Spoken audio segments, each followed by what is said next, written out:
Today I'm going to get into let's see, the seventh presentation, Socialization and Education of Children and the Narcissism Epidemic. So I'm going to be a little bit quicker about getting this set up. Still not an expert in a city filled with experts. Oh Lord. So yeah, so this is my seventh presentation.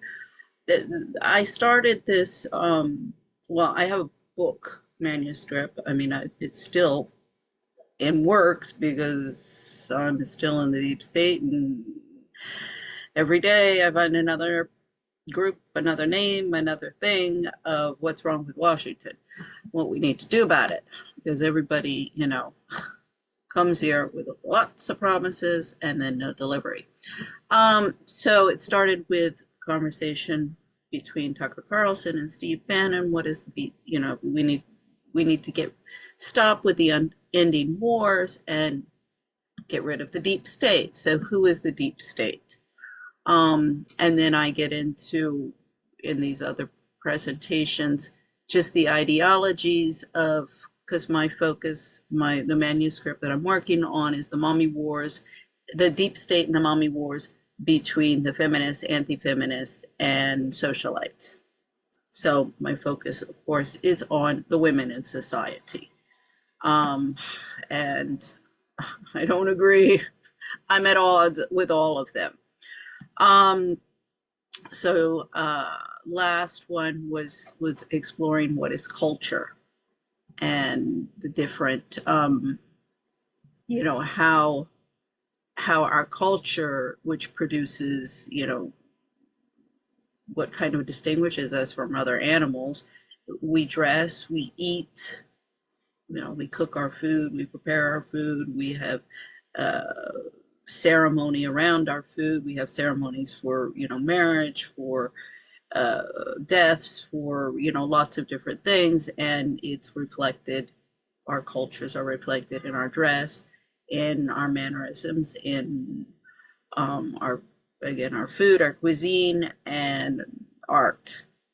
And so, that really, when people are saying, are using culture, oh, it's just a cultural misunderstanding between nationalities or groups, about bullying and issues surrounding freedom of speech or imposing your will on other people. So in culture is always, in society, it's been transmitted from the women, the mothers principally, but you also have the grandmothers and the other women in society. Also, if a mother dies or is not there, then it's obviously somebody else. And this is one of the problems within modern societies. That void is not necessarily filled if a mother is, as I say, leaves the scene. So in this, I've got a lot of slides to go through, so I'm gonna go through real quick. This is Dr. Spock. Now he came out, this was at the maybe 1930s, maybe 1920s, but he became the, everybody read Dr. Spock and on child care. And I swear by him. My children, I bought that when I was pregnant with my first child, and I always went to Dr. Spock, and I mean, excellent, excellent advice. However, a bunch of wackos have, wacko women have interpreted, and some men have interpreted these things, just off the map in terms of narcissism, because of course before you had spare the rod, spoil the child upbringing, and that's very Victorian. And this is where we get with Freud. You have incest. It's all about power and control, And that power and control is transmitted from one generation to another. And this is where domestic abuse really, maintains that system. It can be either psychological, physical, or sexual abuse, or all three, or a variety. Um, so, and I mean, men are more likely for the physical abuse. Women rely more on the psychological abuse, just because she's the weaker sex. So that really has historically been developed. And I mean, you can, it's also in the hormones, and you can get into all sorts of biological. So there is a biological and also an environmental part of how women condition and socialize children, and perpetuate the customs and norms which maintain the violence of men. And also determine whether it's going to be a narcissistic society, the morals, the values. Is it all about me, or you got to give something back? Um, this, as I said, I want to try and get through this as quickly as possible. So, but here I do advise people to listen to this, particularly with Bobby Kennedy in Washington at the head of HHS, and what happened with his campaign. I mean, his family sabotaged that, and at the head was, Carrie, his sister, and his cousin, Caroline. Um, I mean, I got a cousin, Caroline, as well. Yeah,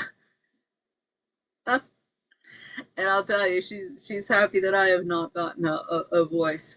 Yeah, my mother said to me at the beginning, she said, "Don't talk too much about domestic violence, because," or I guess something about causing drug problems, or something to that effect, because my mom was like, oh, her daughter had some problems with drugs. I mean, see, this is the thing. I mean, my mother-in-law, when the whole thing exploded, and my ex-husband was never violent. It gets into, you know, him destroying his career when he always wanted me, barefoot and pregnant in the house. Um, and then I step up to the plate, and that's just even more his ego cannot handle, and that's when he becomes violent. If anybody had listened to me, I mean, family, they're all crazy. Unfortunately, the psychiatrist, psychologist, everybody who was supposed to, they just adding fuel to the fire and cashing in, and then you get the domestic violence nonprofits coming in for their piece of the pie. I mean, it is disgusting, disgusting. So I get into that often, because this is, the crux. If we don't stop this, we got to cover it up. We got, que sera. My mother and my mother-in-law said that to me. Que sera. I'm like, oh, well, thanks. I do, there are two grandchildren here. Nobody, I mean, that's the thing. Nobody in my family cares about them or me. But then, that's, as Tucker Carlson once said about his mother. I mean, it is what it is. You can't make yeah, those are their demons that they've got to deal with. But this is why it is so important that we stop having these nonprofits who are getting rich. I mean, these people make a lot of money off of these problems, and that's why they don't want it to stop. Um, and this, one of the things we need to attack is the narcissism epidemic. And I did a book review during the COVID shutdown. So that's in there, and that really examines, I mean, I'm like, yeah, because the point that Twang and Campbell, and I quote them often, were making in the book is that, you know, the child rearing that we've had since the 80s, this Victorian era I mean, Queen Victoria, look into how she was raised, and that was because she was going to be queen, and her mother was to be sure that nothing happened to her meal ticket daughter. I mean, this is, Hollywood over again with the child stars. Um, I mean, at 18, when she became Queen Victoria, one of the first things she ordered was her mother stop sleeping in her room. I mean, like, that's like weird. Um, so, yeah, so this whole Victorian pampered, yet you're nothing but a pawn of your parents in their social climbing games. And they don't spend any time with their children, and so they spend lots and lots of money on lots of experts and expensive schools and expensive trips, maybe abroad, wherever. Just throw money at it and make sure it costs a lot of money, because then it's a status symbol. But it does not prepare the people who grow up like that. They're never challenged. They don't, like climbing up on the what do they call it, the jungle gym. And well, you're gonna fall. You want to make sure that they learn that they're going to fall if they don't hold on at the beginning. But that's how they learn. And then they learn to get up higher and higher and higher. And these type of things that just child's play, let them go out and play amongst themselves. I mean, I always did that with my kids. I was always, there supervising, or we do manual art. So a lot of times I'd be left doing most of the artwork and they'd be running around, but that's fine. The idea is to get them interested and to have some supervision. Um, Oh Lord, I mean, I remember one woman in Colombia. They were in Cartagena, and eighth floor. There were three maids, I think, in the house, and the child fell from the terrace. I mean, okay, that happens when there's mothers around, but not vigilant. I mean, it was horrible, horrible. You don't want to say, well, it was because what could I have done? But yeah, just yeah, I always think of that. It's horrible. But you know, just this is the whole thing. I mean, I'm pissed off because the attitude, well, you were a homemaker and well, it just worked out, it didn't work out for you. You're just a sacrificial lamb to maintain this system of greed and corruption that everybody else is. I mean, I've gotten it all the time. Oh, you just got to get with the picture and figure out how to monetize. I mean, I think in here, there's even how to monetize and being a debutante or something like that. I'm like, yeah, Cornelia did that, and look where it led us. Cornelia Guest, Deb of the Decade. So this is, we had here, just like with the Bible, it's like with a lot of documents, whether they be religious or secular. Yeah, the word was there and was good advice. It just got lost in translation. So we need to redirect the trajectory of this country by injecting, re-injecting, as I had gone in the first, all right, this maybe the third presentation, but the women moving into the workplace in mass, and this is more in managerial positions because labor markets have always been filled with women who wanted a good provider, meal ticket husband so they wouldn't have to work. Now, the ones who want to sit around and do nothing and live a life of leisure, like my sister recently told me, oh, I'm living a life of leisure. I'm like, aren't you bored? So, I mean, being a trophy wife and being, not having to work leaves you all sorts of time to do things in your community. I mean, I was always, particularly in Bogota, when my kids were a bit older, they're in school, I have a maid, and I mean, everybody was like, my God, how do you get so much stuff done? And I was like, organization. And I took advantage of my time. I mean, I was like, no freaking way am I going to hang out in the country club with these bimbos, backstabbing witches, and social climb. I mean, if I had wanted to do that, I would have stayed in Washington and found myself a meal ticket husband, the whole debutante bullshit. Instead, I was a right reluctant debutante. And after um, interning, an internship on Capitol Hill during when I attended GW, and I was like, oh God, this is not what I had in mind. I thought I was coming to serve my country, and I was like, oh God.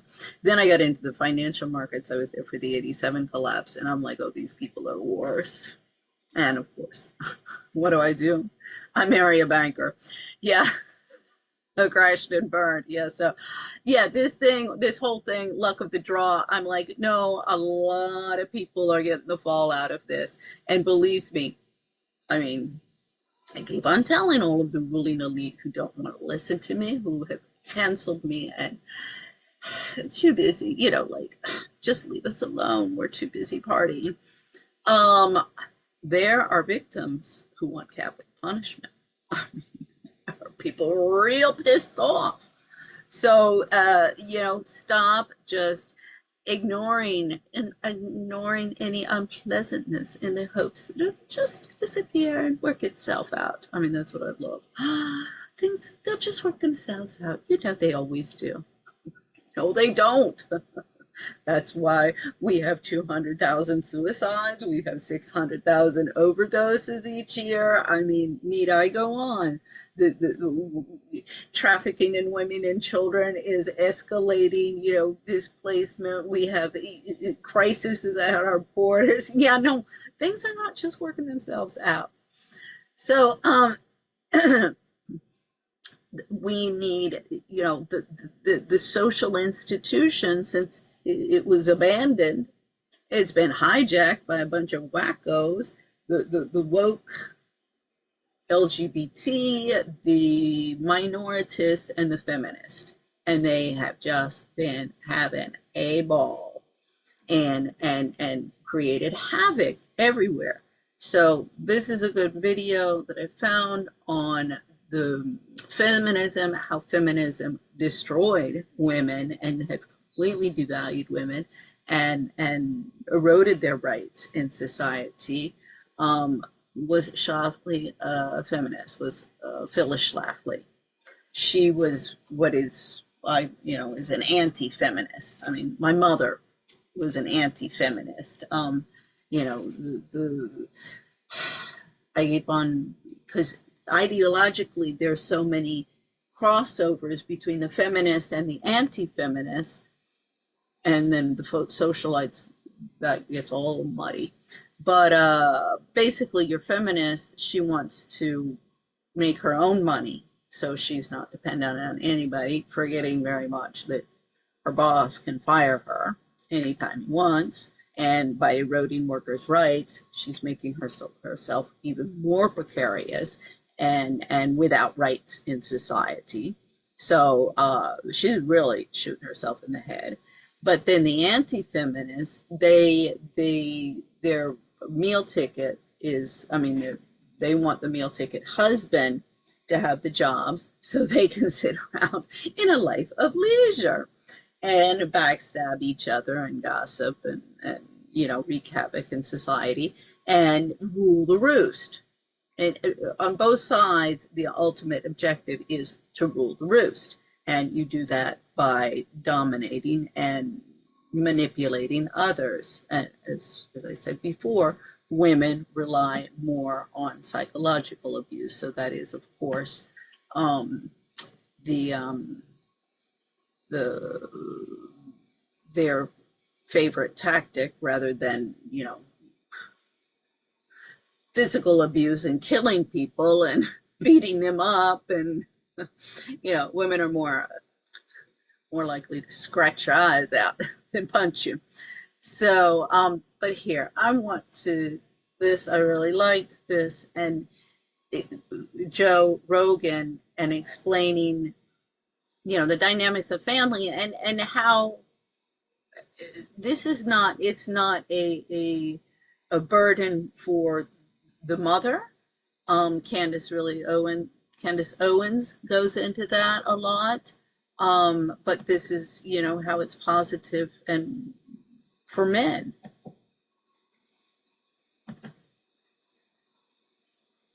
Oops. There's a lot of dreams that don't get the value added to them because of fame. Like Yeah. we have this weird thing about fame above all in this country. Fame above all, like being a mom isn't really valued. Like, Oh yeah. I think it's a real problem. I think that, and it's Yeah. not all places. Like, I'm sure there are places that are more like family oriented, where like being a mom is an honored, respected thing. A lot out here, man. I love that. Yeah. Like, it's- I'm in New York, it's not that. Right. Nor is it in LA. In Yeah. LA, a lot of the moms have jobs too. They have careers. They And don't want to abandon their career. They might shame those moms that decide to stay home and take care of their Oh, kids. yeah? When, I don't think that's. Yeah. It would be great if there was less Big rigidity time. and there was a lot of honor in that, and there was something we really respected. Because I know in New York, even my wife is like, she got her fucking MBA. She was working for Apple on AI projects, and then she goes, "That's my dream to be a mom," and I feel societal scrutiny about it, but I don't fucking care because I want to be a mom. You know who really gets the scrutiny? Stay-at-home dads. That shit's gay. His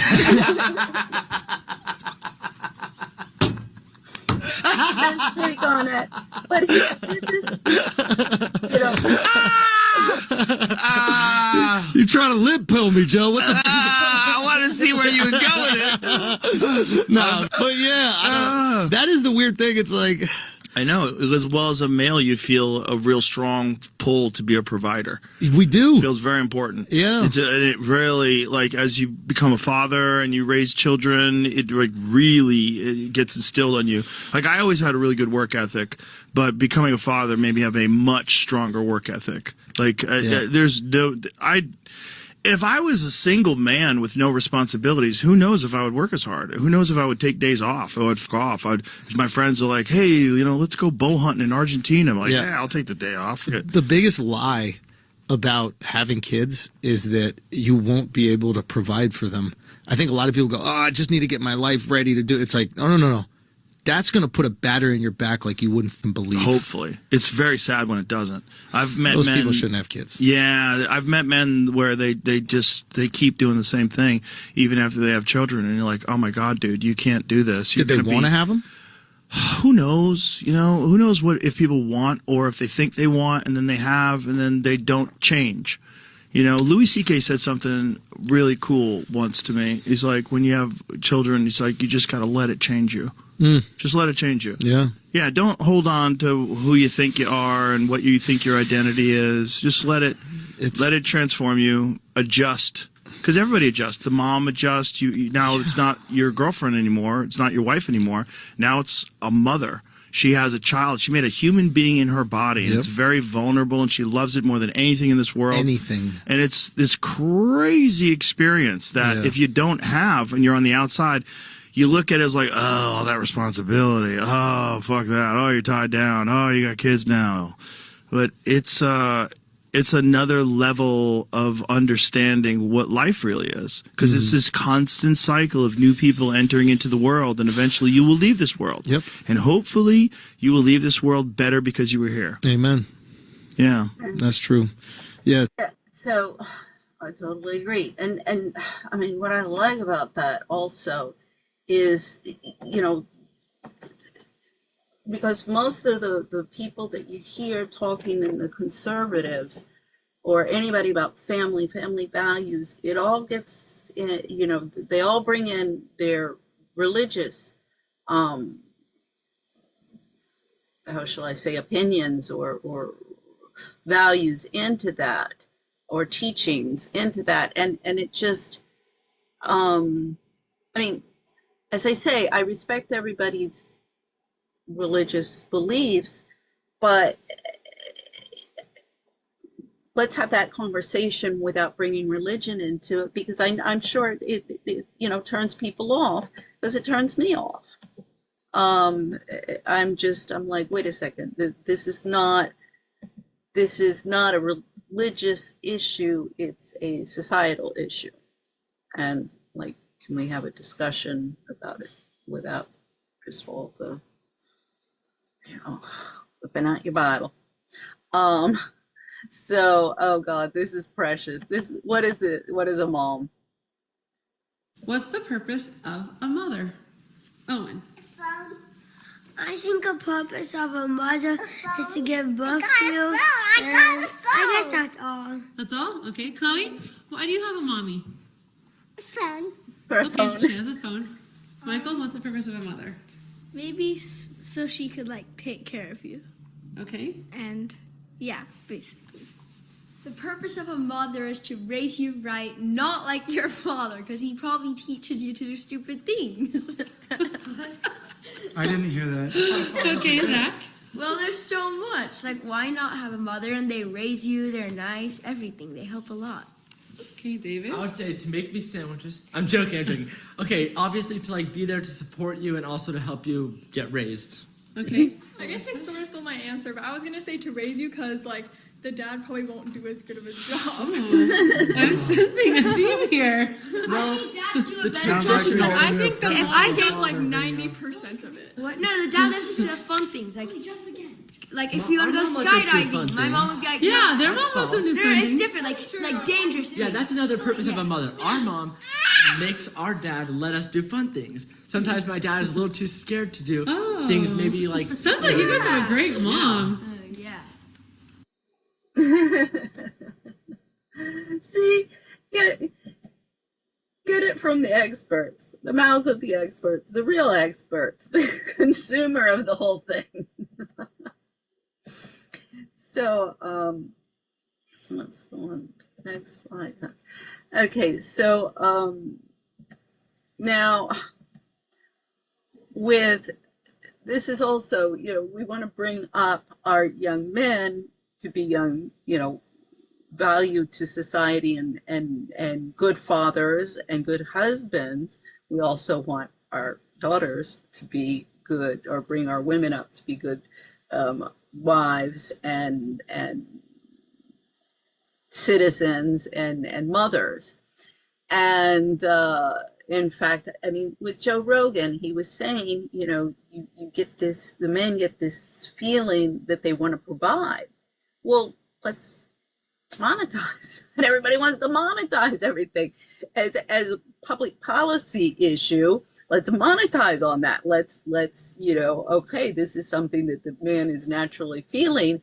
And like, women, quite frankly, what's the big deal of the guys having these jobs, I mean, for me, it was like, I was like, well, wait a second, we're married. This is a contractual arrangement. I mean, I'm okay. He's not paying me a salary, but I'm contributing. I'm like, oh Lord, if I hadn't been around to organize, it would have been a shit show. And of course, he was a hothead, and he would have never advanced how he did. But I'm like, so what? He brings in the paycheck. Yeah, I do a lot of the spending. I mean, the consumer spending. Yeah, I'm the one who goes to the grocery store when everybody needs new clothes. I'm the one who buys that. I'm like, all of these things you guys pay fortunes to. And then when, a divorcee widow, when she opts back in, oh no, you have no qualifications. That's bullshit. So yeah, moms do a lot of work, but this obsession of, got to make as much money, and this is all within the white collar people, and that everybody just wants to sit around. I mean, there's this status thing of between manual laborers and white collar that you're somehow better, and this is the elitist, you can sit around at a desk, this makes you somehow better. I'm like, no, you guys are producing the most problems in society. So, actually, it's flipped. So this is, you know, why it's important to get rid of this horrific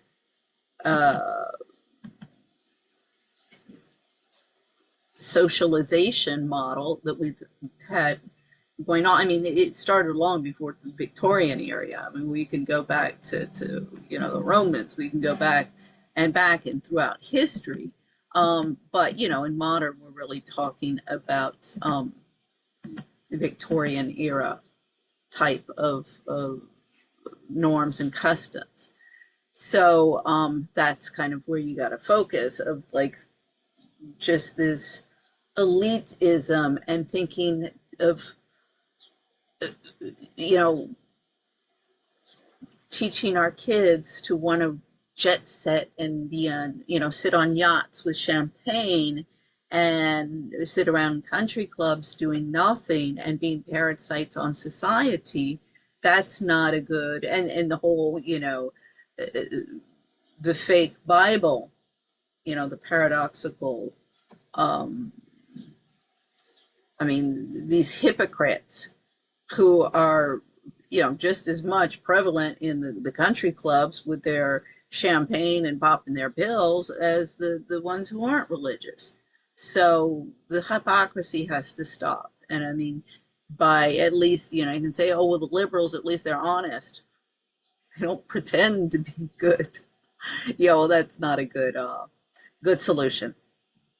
So here, you know, again, if you want to change the society and change all of these dysfunctional norms, well, then we've got to stop the cycle of abuse and, you know, oppression and power and control. And the fact that violence against women occurs in cross-border contexts also invites the development of cross-border cooperation. But like as we've seen in the Epstein case, you know, that's cross on both sides of the pond. And these boys with zipper problems, with their sugar babies, are creating havoc everywhere they go. And, you know, a lot of them, as we see with Melania Trump, they get married to him and become first lady of the country. So this is, you know, this is one of the things that I'm kind of like, well, maybe Trump also doesn't want, he just wants the whole thing to go away because he did meet Melania through Epstein, and Melania was one of these, you know, women, tall, attractive, thin foreigners who have come to the country and gotten jobs and eventually trophy, you know, meal ticket husbands become trophy wives, in some cases, in a lot of cases. So that's been another, you know, problem in the immigration. And this gets into it. I mean, I keep on going, oh, wait a second, all of you GOP people talking about Tucker Carlson, he brought that up, dual national. I'm like, excuse me, you all got a lot of foreign wives, so what are we going to do with them? So here I started, and I haven't finished that. I'll put it in the playlist, but when I finish it, but I'm working on these things now. The Virginia Giuffre's memoir. This is the unpublished one. This is the one that was included in the court documents and is online. But nobody's reading. I mean, I couldn't believe when I read it. I was like, wait a second, this is in the court documents of Ghislaine Maxwell's case, and well, in Virginia Giuffre's case, I guess, about against Prince Andrew and Maxwell. It clearly demonstrates that this young woman was groomed to be a prostitute when she was 9, when she was sexually molested by a family friend from 9 to 11 years old. And then it started the whole thing, behavioral problems, runaway at one point, so she ends up with CPS, then she's with an aunt. This aunt, I guess, in Colorado, she couldn't do anything with her, so she sends her back to Florida, again, CPS. So there's some stuff there that's between, the timeline between, I guess, age 11 to 14 is kind of muddled exactly where she was at what time, but this girl is a runaway. She ends up as a prostitute, a street prostitute.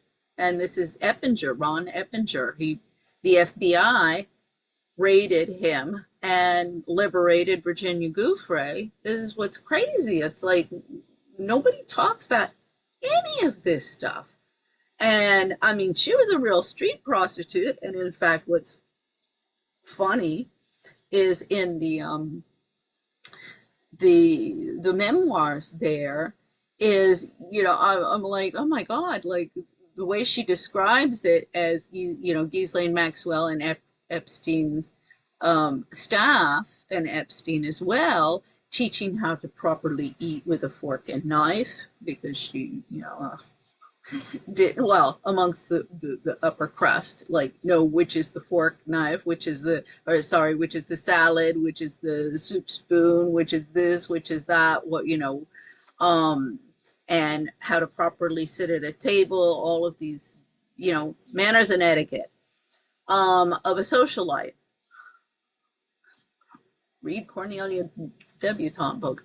So I was reading that and I was like, oh gosh, this is like what is it,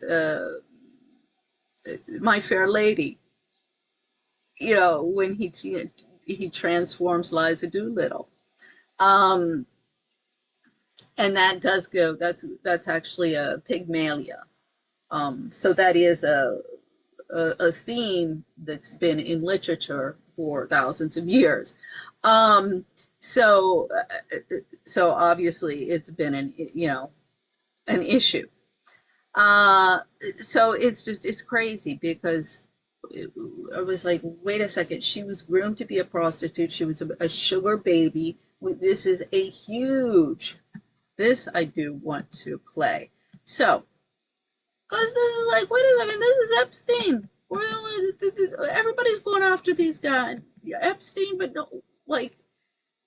If you're a business that handles contracts, proposals, or other kinds of important paperwork, then it's time you met Panadoc.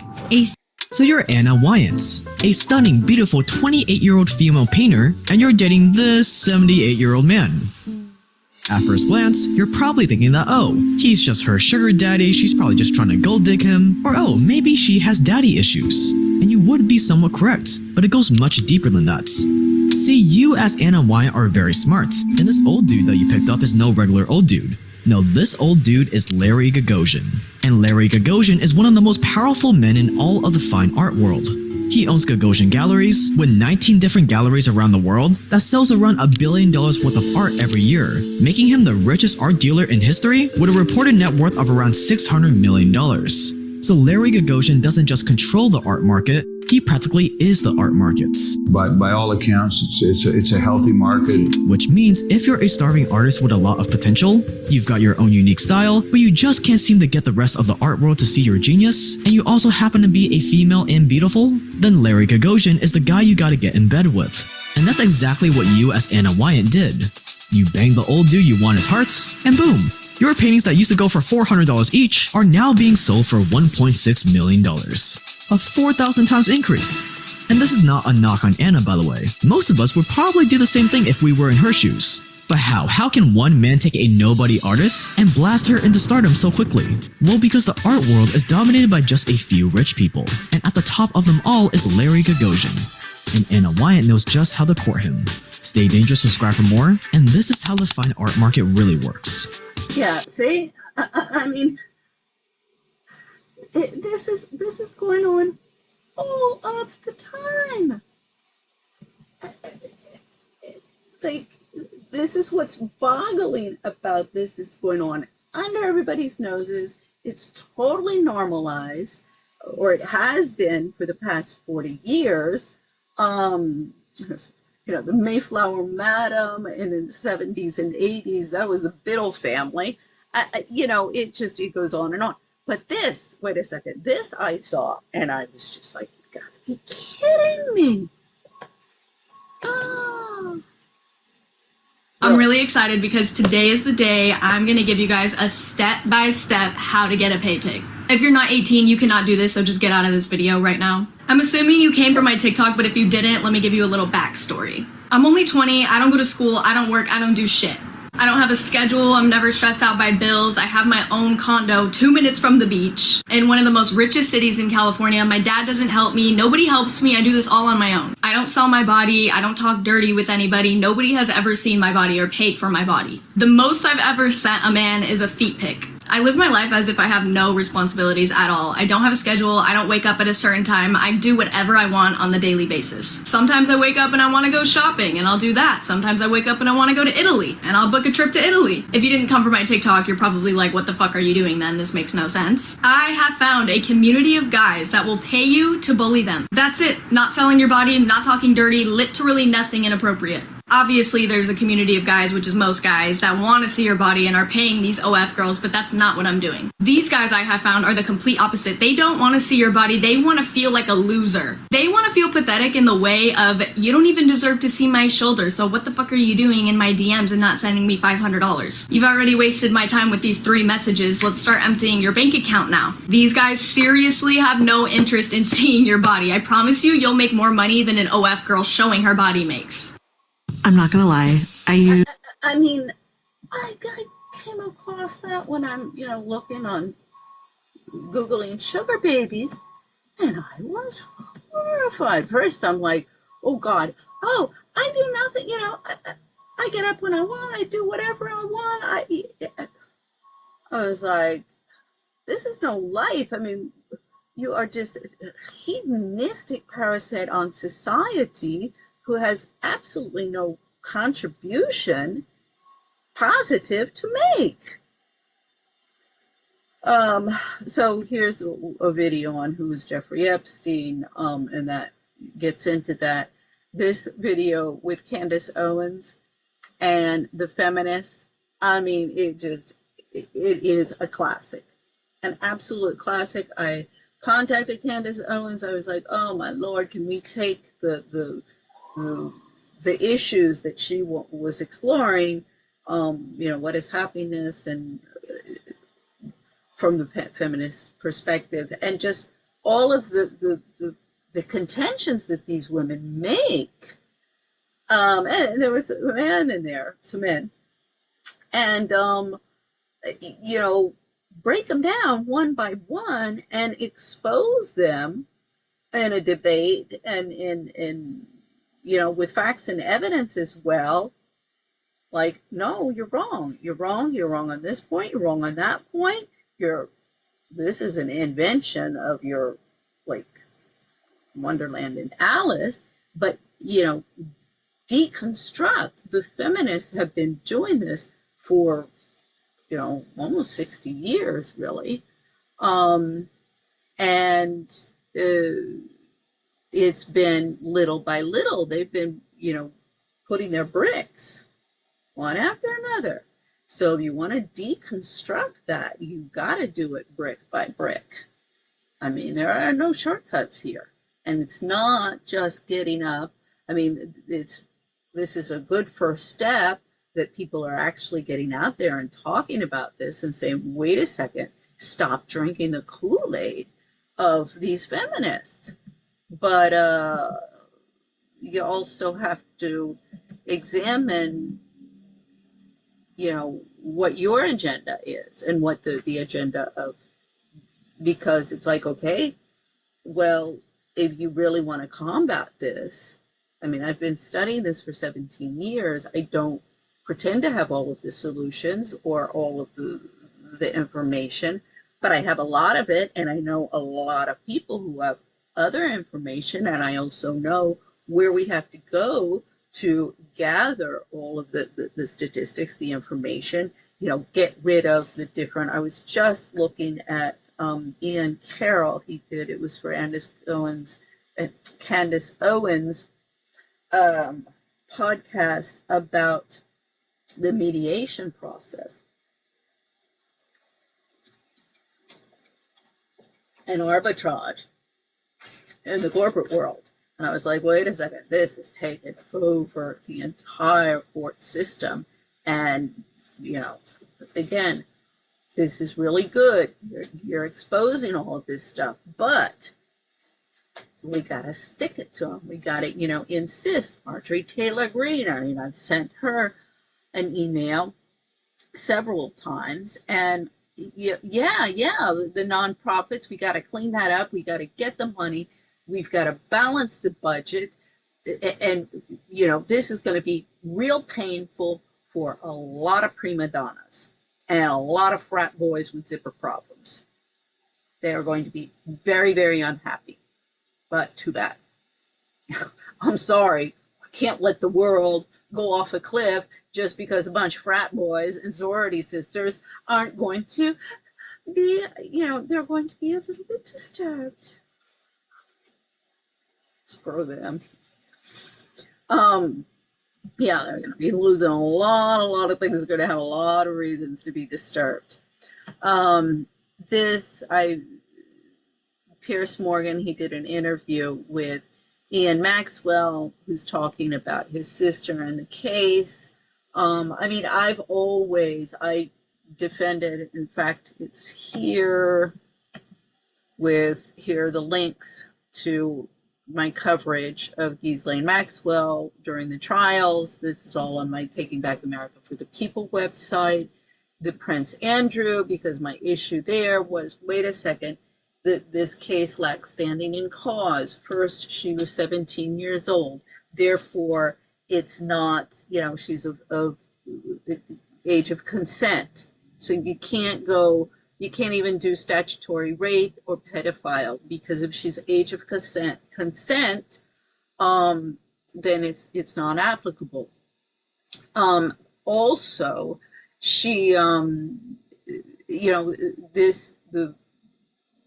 the alleged behavior happened outside of New York. Therefore, New York doesn't have jurisdiction there. So again, lack standing in cause. That was the basic point of there. Everybody, Prince Andrew. I'm like, God, please get off that merry-go-round.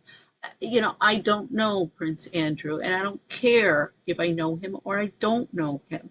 And it's not a question of liking him or not liking him. He's a human being. He has the right to due process, as does Ghislaine Maxwell. That's why start focusing on the laws, the legal issues. This is particularly for the press, because everybody is believing everything they say. And this is why it's just become this game. I mean, I loved it with Candace Owens. She's being sued by Brigitte Macron. And she came out and she said, wait a second, this is just a tactic, because this is ridiculous. And this is just a tactic to, use the press as a speaking voice, and to manipulate public opinion through utilization of the courts. And that has got to stop. I mean, that's perversion of justice, and that's taxpayers who are paying for all of these people to play their games. I mean, it's obscene. And all of the court system arrived with party politics. I saw this, the first time I saw that in New York was when Dominique Strauss-Kahn was arrested in 2011. I said at the time, right away, it was some wives of the IMF, the spouses of IMF employees. And when I heard that, I laughed. I said, oh God, that was political. That was to get him out of the race, the 2011 presidential races in France. And of course it was, And Anne Sinclair, she was like, oh, I had heard Rubez, but I just didn't pay any attention. Well, this is where the wives come in. Excuse me. And she's a journalist. She goes and she gets back after she leaves Dominique Strauss-Kahn. She gets back into game. She's opened with Welcome Arms by Arianna Huffington, while I have been, being bullied and targeted in hate crimes in the IMF. She had been the honorary chair in my time at the IMF Family Association. That was 2009 to 2011. So if she had been paying any attention to what was going on around her with her husband or with the association, and Beatrix Keller would never have dared to pull the crap that she did. I mean, my God, the two cases that I have for discrimination, bullying, and, just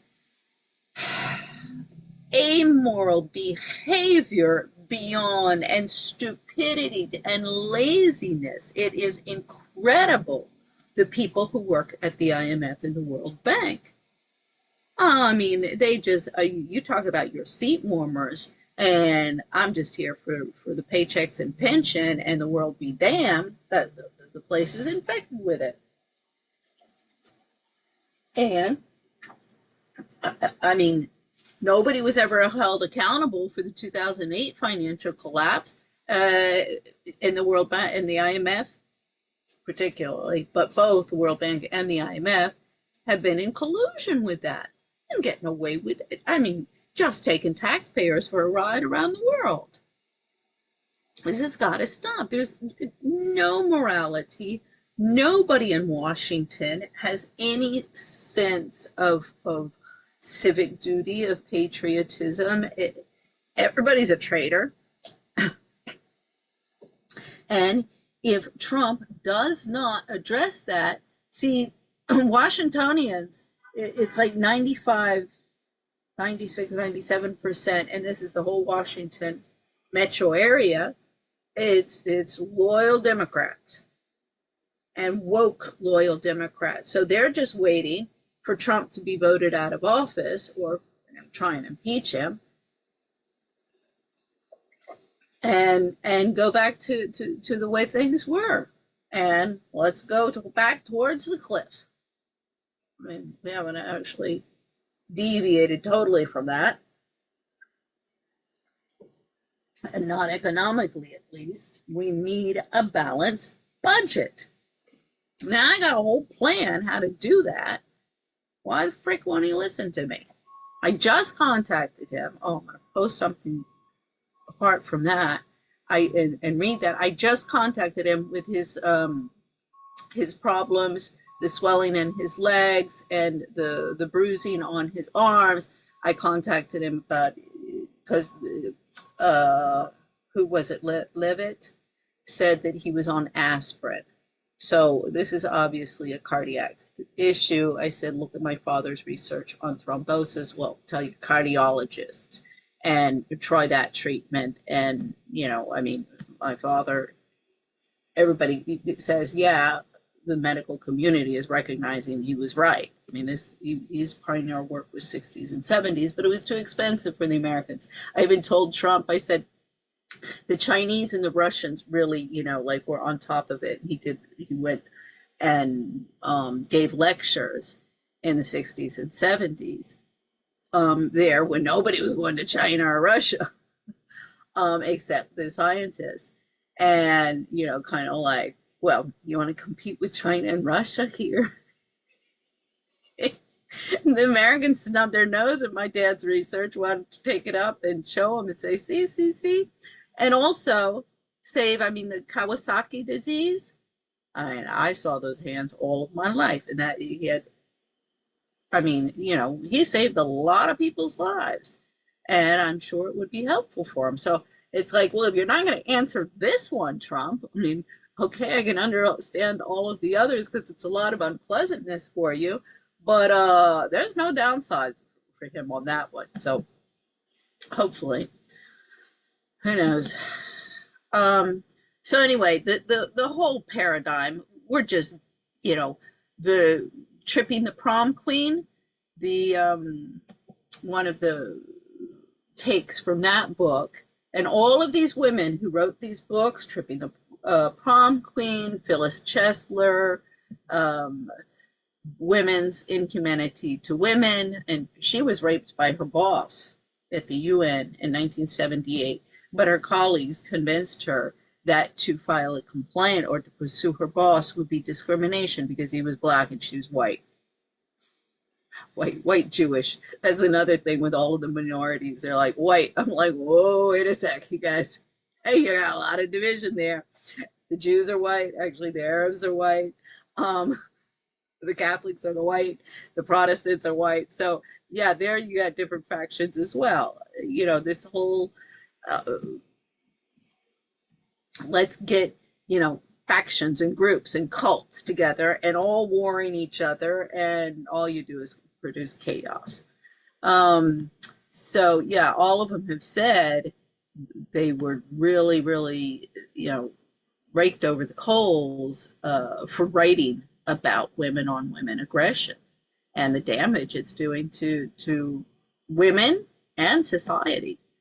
And so Tripping the Prom Queen, one of the things from that book is that this competition, you know, women in the workplace or women today, their competition has just increased from children,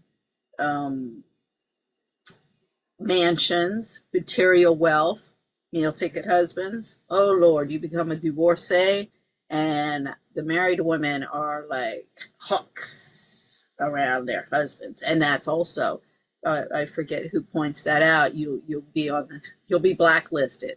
You're not gonna be invited to any of the parties anymore because they're afraid that you're gonna steal their husbands, and a lot of it happens a lot.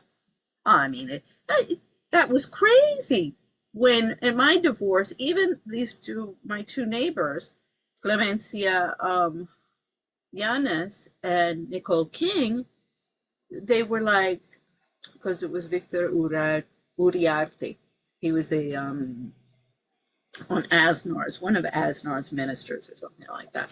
And so, I mean, we dated. I was leaving the country. It was maybe a week or like the last month I was there. So anyway, I'm hanging out because I have to say goodbye to my children before I leave. So I'm just really hanging out, doing nothing, waiting until my kids come back from vacation. They've gone on, yeah, of course, you know, buy your kids in the divorce. So, you know, they were like, oh God, you know, he's interested in you. Like, you gotta find a man now that you're divorced. I'm like, I got to get back to the States. The second I get back to the States, I say, look what's happening in Spain. This is going to be over, and it's going to be like done because this is crazy. I get back to the States and I'm told, oh, welcome to the club. God, what the frick's going on? But also my mother pulled the same crap. That's one of the reasons also. She abandoned me. She left me to die in Spain. You know, she thought, oh, either he'll get her in a psychiatric ward and I'll get some money from him that way, or, you know, she'll be killed and I'll get money from him that way. That was her only concern. I mean, she didn't care about me. She didn't care about my kids, and nor any of my siblings. In fact, it's been pretty disgusting how everybody's kind of like enjoyed my misery. Yeah, it was, you know, my mom was one time she was like, well, are you dating anyone? I was like, oh yeah. So if I'm in poverty, I'm going to have to go out and find myself a meal ticket husband. I was like, how is this liberating women? Excuse me? So it's insulting and it's ludicrous. I'm like, excuse me.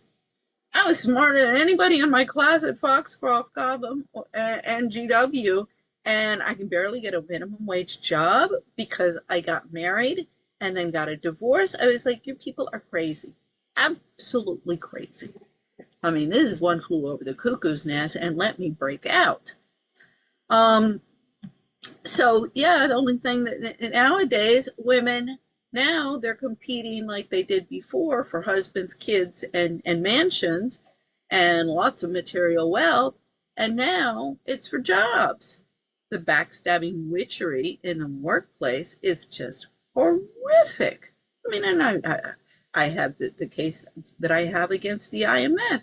exposes the whole thing. Boom! I mean, you talking about an atomic bomb. I mean, I can drop one on DC that won't leave it with fallout that nobody can live here afterwards. It'll get all the rats, the two-leggeds and a lot of the four-leggeds running. And but there won't be like any nuclear fallout where you can't live here anymore. But it will be an atomic bomb. Just give me a voice, Jenny Pirot, and Trump's administration. Oh gosh, I should have eaten something before. I have low blood pressure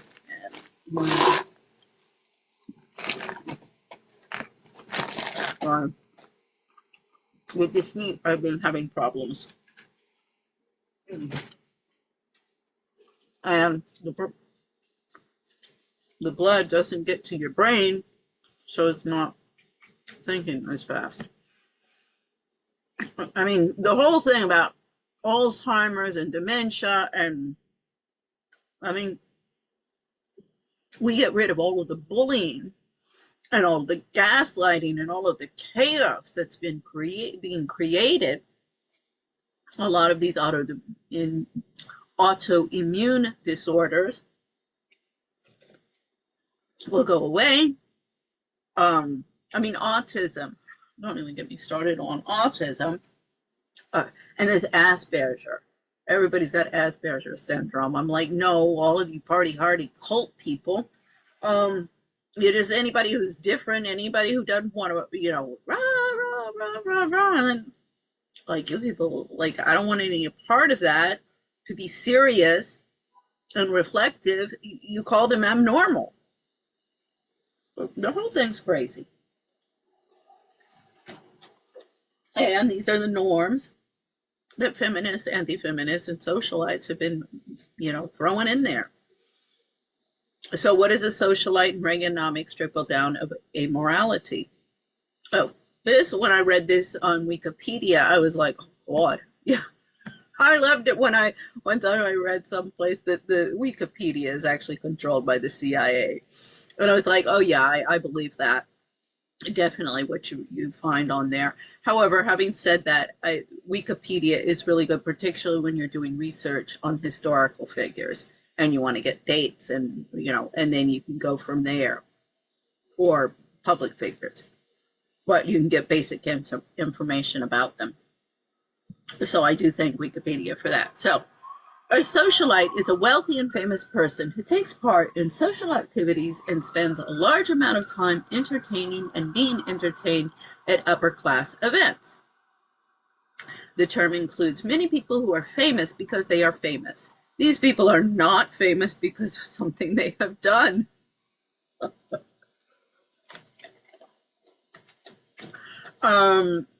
So anyway, in history, many socialites were aristocrats who attended gatherings of other wealthy people, closed little network.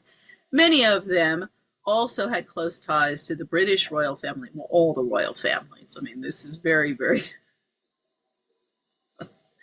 Anglican in its perspective. British royal families in the House of Lords.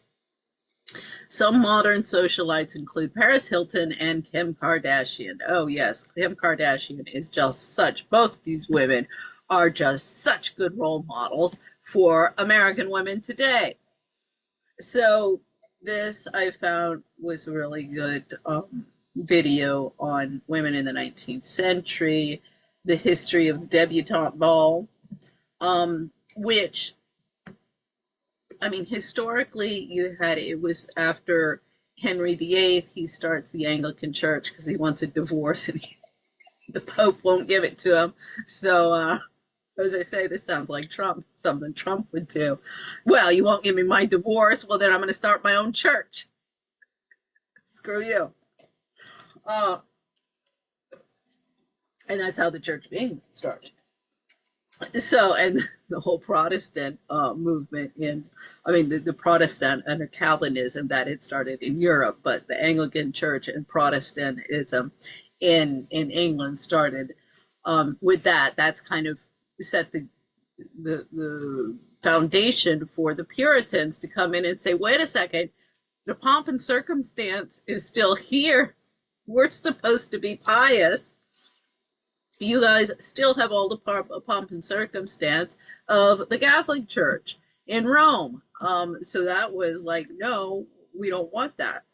And so anyway, the Protestant movement, what did they do? The English, they got rid of all of their monasteries and nunneries. So where do you put, because this is where the aristocrats, any, particularly young women who there weren't enough wealthy husbands for, well, they would go and live in a nunnery and be taken care of there and lived. I mean, God, at that time, you think about this whole thing of chastity and, okay, so we're the sex, in your 20s and 30s.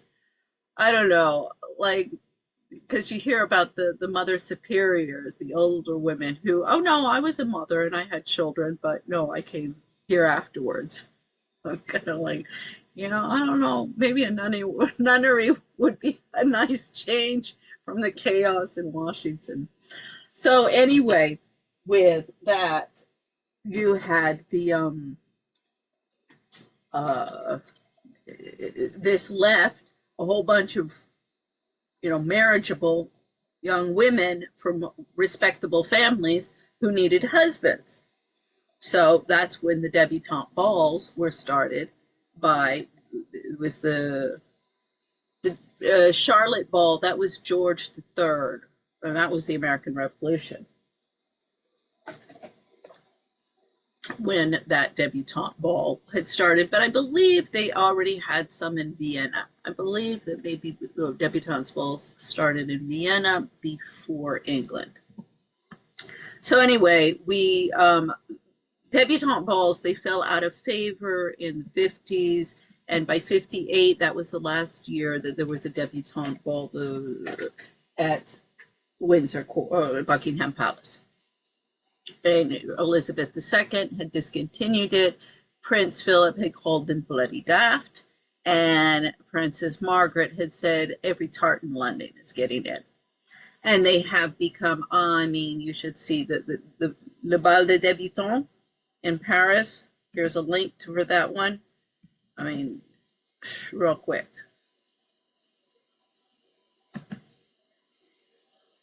Ball gowns, dancing, and a glittering debut into society. Yes, Le Bal des Débutants has returned for another year, and there were some famous young ladies in attendance. The charity event was held in Paris and saw royalty, socialization. So, now you have, it's full, I think there was one princess there of the Bourbon de Vargas.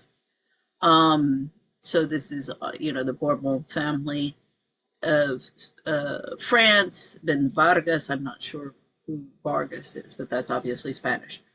So anyway, that was revived by Cornelia in the 1980s, and that's Reaganomics. That's why Reaganomics, created increased income inequality, because you got a bunch of prima donnas who want to sit around in yachts and luxury goods, and everybody's followed suit. And everybody, more and more and more luxury goods. So here's another socialite. Yeah, see where that, her, because, Ghislaine, she did what a socialite does. She connects people, famous for being famous. They don't do anything. That's not really true. A true socialite, not these people who want to sit around and do nothing, puts people together. Everybody, what's going on. And I did this all the time. That's what I did in Bogota, and that's why I was chosen. It was a populist movement that chose me as president of the French Expat Association there, because I did know everybody, and I was always like, oh gosh, for newcomers particularly. Okay, so here, you get here, you want to go artisan stuff, you got there, you want some shopping here, you need, okay, so, bum, bum, bum, here's the lay of the land, and here are the people. What are your interests? Oh, you love like art. Well, you should talk to these ladies over here. They're, they do this, and organize, people and groups of people. It's human resource management.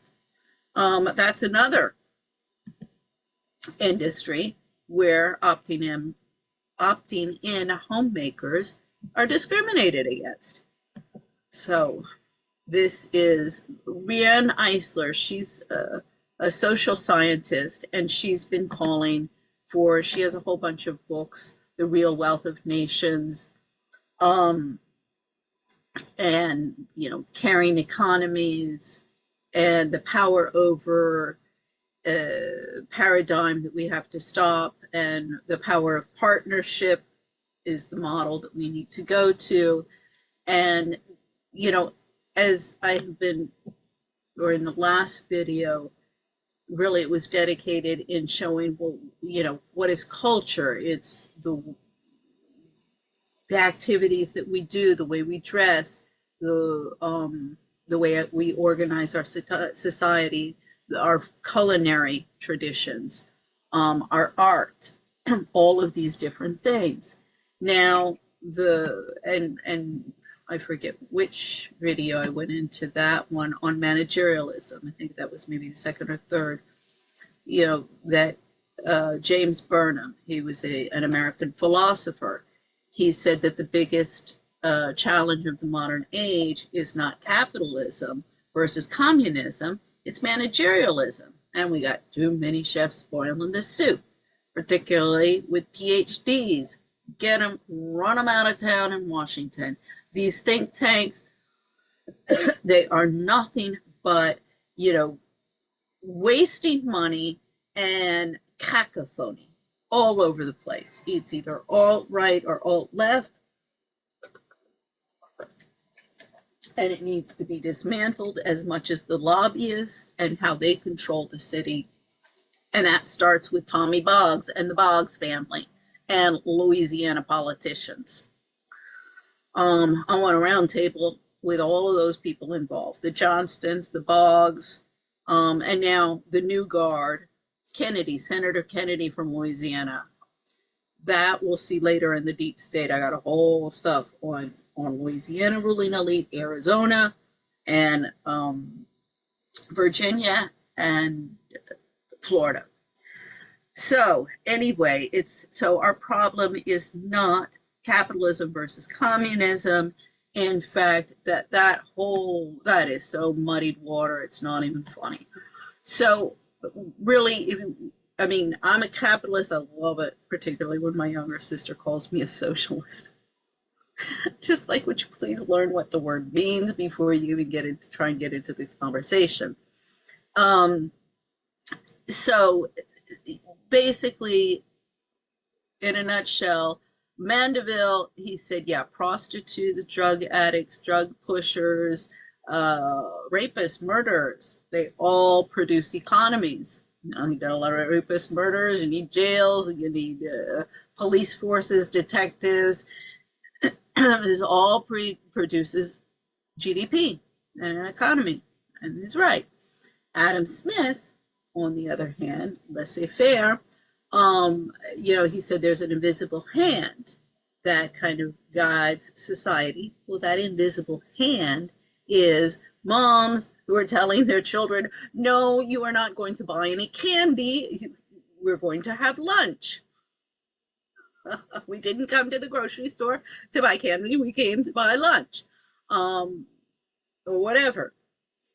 It's the moms and it's the socialites who, what do members of society aspire to in their daily living? How do you want to hang out and sit there and do lines of cocaine and then champagne and just sit on a yacht or next to a pool and do nothing with your life and become a parasite on society? Or do you want to become involved, make sure pedophiles, no, that's not happening. We're going to go down, we hear about any of that stuff. We're down to the police down to the local police going, you're going to investigate that person because that's not happening in my neighborhood.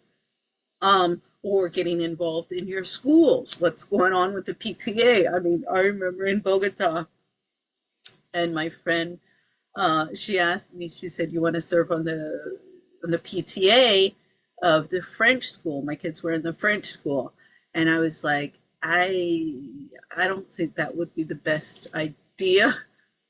I was already very involved in the Bogota Kai in the Expat Wives Club, which indirectly was involved because the French school was overseen, all of the French schools abroad are overseen by the consulates, by the French government. And in fact, that the positive side of that, there's always positive and there's always negative. The positive side of that is compared to the British and the American, particularly the American system, you have more consistency from one country to another. So if you're moving around, I always said this about the French system, if you're moving around, the kids are going to have much less disruption in terms of curriculum and different dynamics of the schools. Also, the American schools, I didn't want my kids anywhere near those things. I mean, you talk about the entitlement, the narcissism, the drug problems, how that's all related and how it's being exported by the Americans and how this is dysfunctional. Just look at any of your American schools abroad. I mean,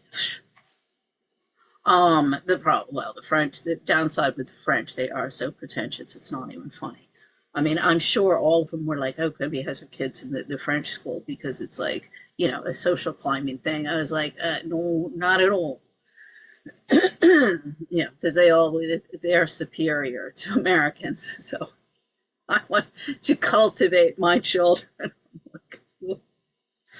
We had some problems, particularly when it came to the debate on the chador and the cross in schools. I won't go into that. But so, to get onto the PTA, I was already always involved, particularly with my kids. They were in the first years in the kindergarten, because that's much less, structured. You don't have the kids sitting at their desks, but the kids are playing. So when I drop off my kids, if the teacher had to run an errand or something, I'd be out in the play yard.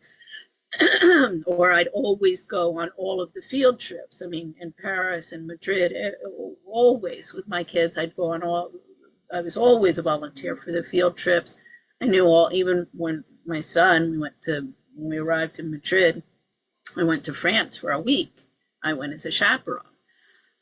So, I was always involved. So I was like, I think maybe getting into the PTA might be like, what the frick does this American think she's doing? She's already all over the place.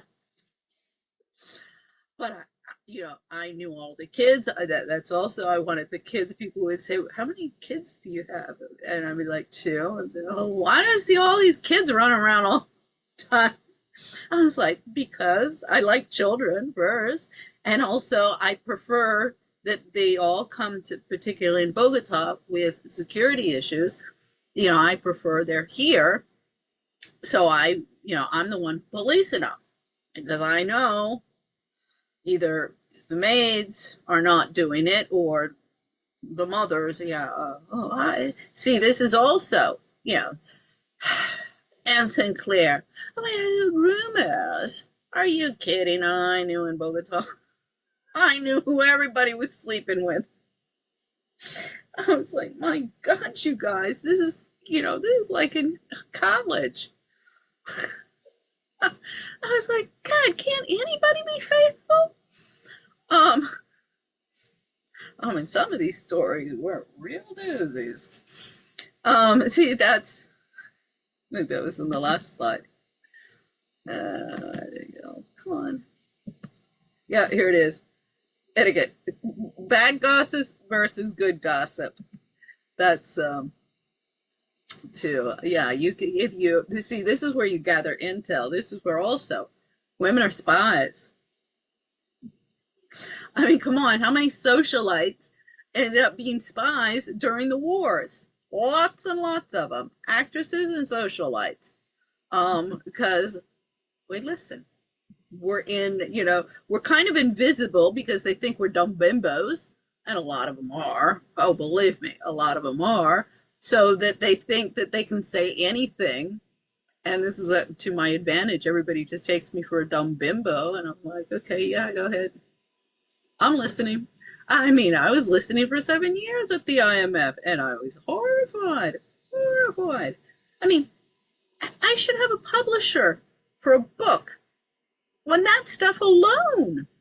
No, I'm canceled. That's another thing. All of the podcasters, if I had a published book, then all the podcasters would interview me. If the podcasters would interview me, oh, forget the journalists and the press outlets, that's never going to happen. But if the podcasters would interview me, then I could get a book deal. See, it's the chicken or the egg type of deal of trying to break in to be famous. Famous for being famous. But no, I want to be famous for actually doing something. So again, so the Mandeville, he had a very amoral society. Adam Smith, his point was, butchers, teachers, farmers, bread makers, those produce an economy. Yes, so if we change, let's see, this gets into the next one. Yeah, so this is where, this is 1840, that is, yeah, 1840, and the economy. And, agriculture's up here, service industries down here, and the manufacturer is down here. So, you had a total shift. And here we see the manufacturing, well, they call it industry here. Yeah, of course, we got a little mountain there. That's World War I, World War II. So we could bring it back up with World War III. Don't think that's a good idea. But anyway, when Trump keeps on saying we're going to bring manufacturing jobs, going to be manufacturing jobs, and I'm not sure if this industry here is including like the techie stuff, but as you can see, well, I guess techie would also be in the service. There's two sides of it. So anyway, but as you see, we're skyrocketing with service. This is creating a very unstable economy. In fact, one of the articles that I keep on quoting, how homemakers help the economy. Some say Americans' economy would grow by billions of dollars if moms would work outside the homes. Their measuring is wrong. And in this article, he makes a really good point and really proves his point that what, the jobs that moms used to do for free, and as I've been saying, human resource management, food preparation, raising children, there's a whole slew, psychologists for their husbands, advisors, all sorts of jobs that women have traditionally done for free as wives and mothers and in their capacity, and relied on the income of the breadwinning husband, which now have been made into industries. I mean, the HR is skyrocketing and they are crazy. They have embraced feminism. That whole racket needs to be broken up. As I say, they are absolutely crazy and they are wreaking havoc. This is, it's bad business. So, society, we have too much. All of the people have been going to urban. We have this urban concentration. That's got to stop. There is somewhat of a trend towards that right now, but you do need people going back and getting back to basics, more family farms and people who, maybe they just have a couple of acres oh God, I remember Doug Shar at his house around Foxhell Road. I mean, he produced enough uh, vegetables and food for all of his neighbors on the street.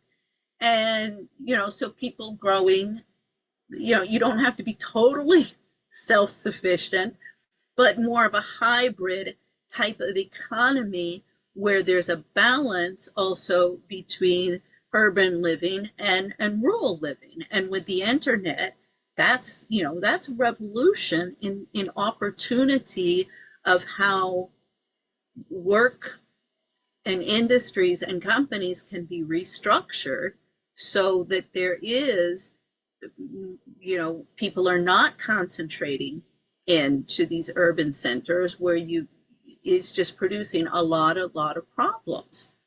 And so you do, and if you want a stable economy, I mean, banana republics, that's economics 101. The more diverse your economy, the more stable it's going to be. And the less crazy people you have in it setting the norms, well, the more stable it's going to be as well. This is a breakup or breakdown of what's being spent. So, gosh, let's see, professional and business services. I mean, that is everybody is an advisor. I mean, get rid of your life coach. Get rid of all of these coaches. I mean, there is so much bullshit that's going on in them. Everybody wants a white collar job. So, and the universities are churning out all of these people with diplomas they paid a lot of money for, and they want white collar jobs and high paying ones. And there's not enough, even though they're producing these jobs, industries, and it is being counterproductive to their productivity. I mean, it's just wasted money. 101, if you're a businessman, you don't waste money. So yeah, manufacturing. Let's look at what we are manufacturing also. It's not just, let's increase manufacturing. Let's look, what are we manufacturing? Are we manufacturing candy? Like the Mars sisters and the Mars Inc.? Are you manufacturing food that's counterproductive and destroying the health of the country?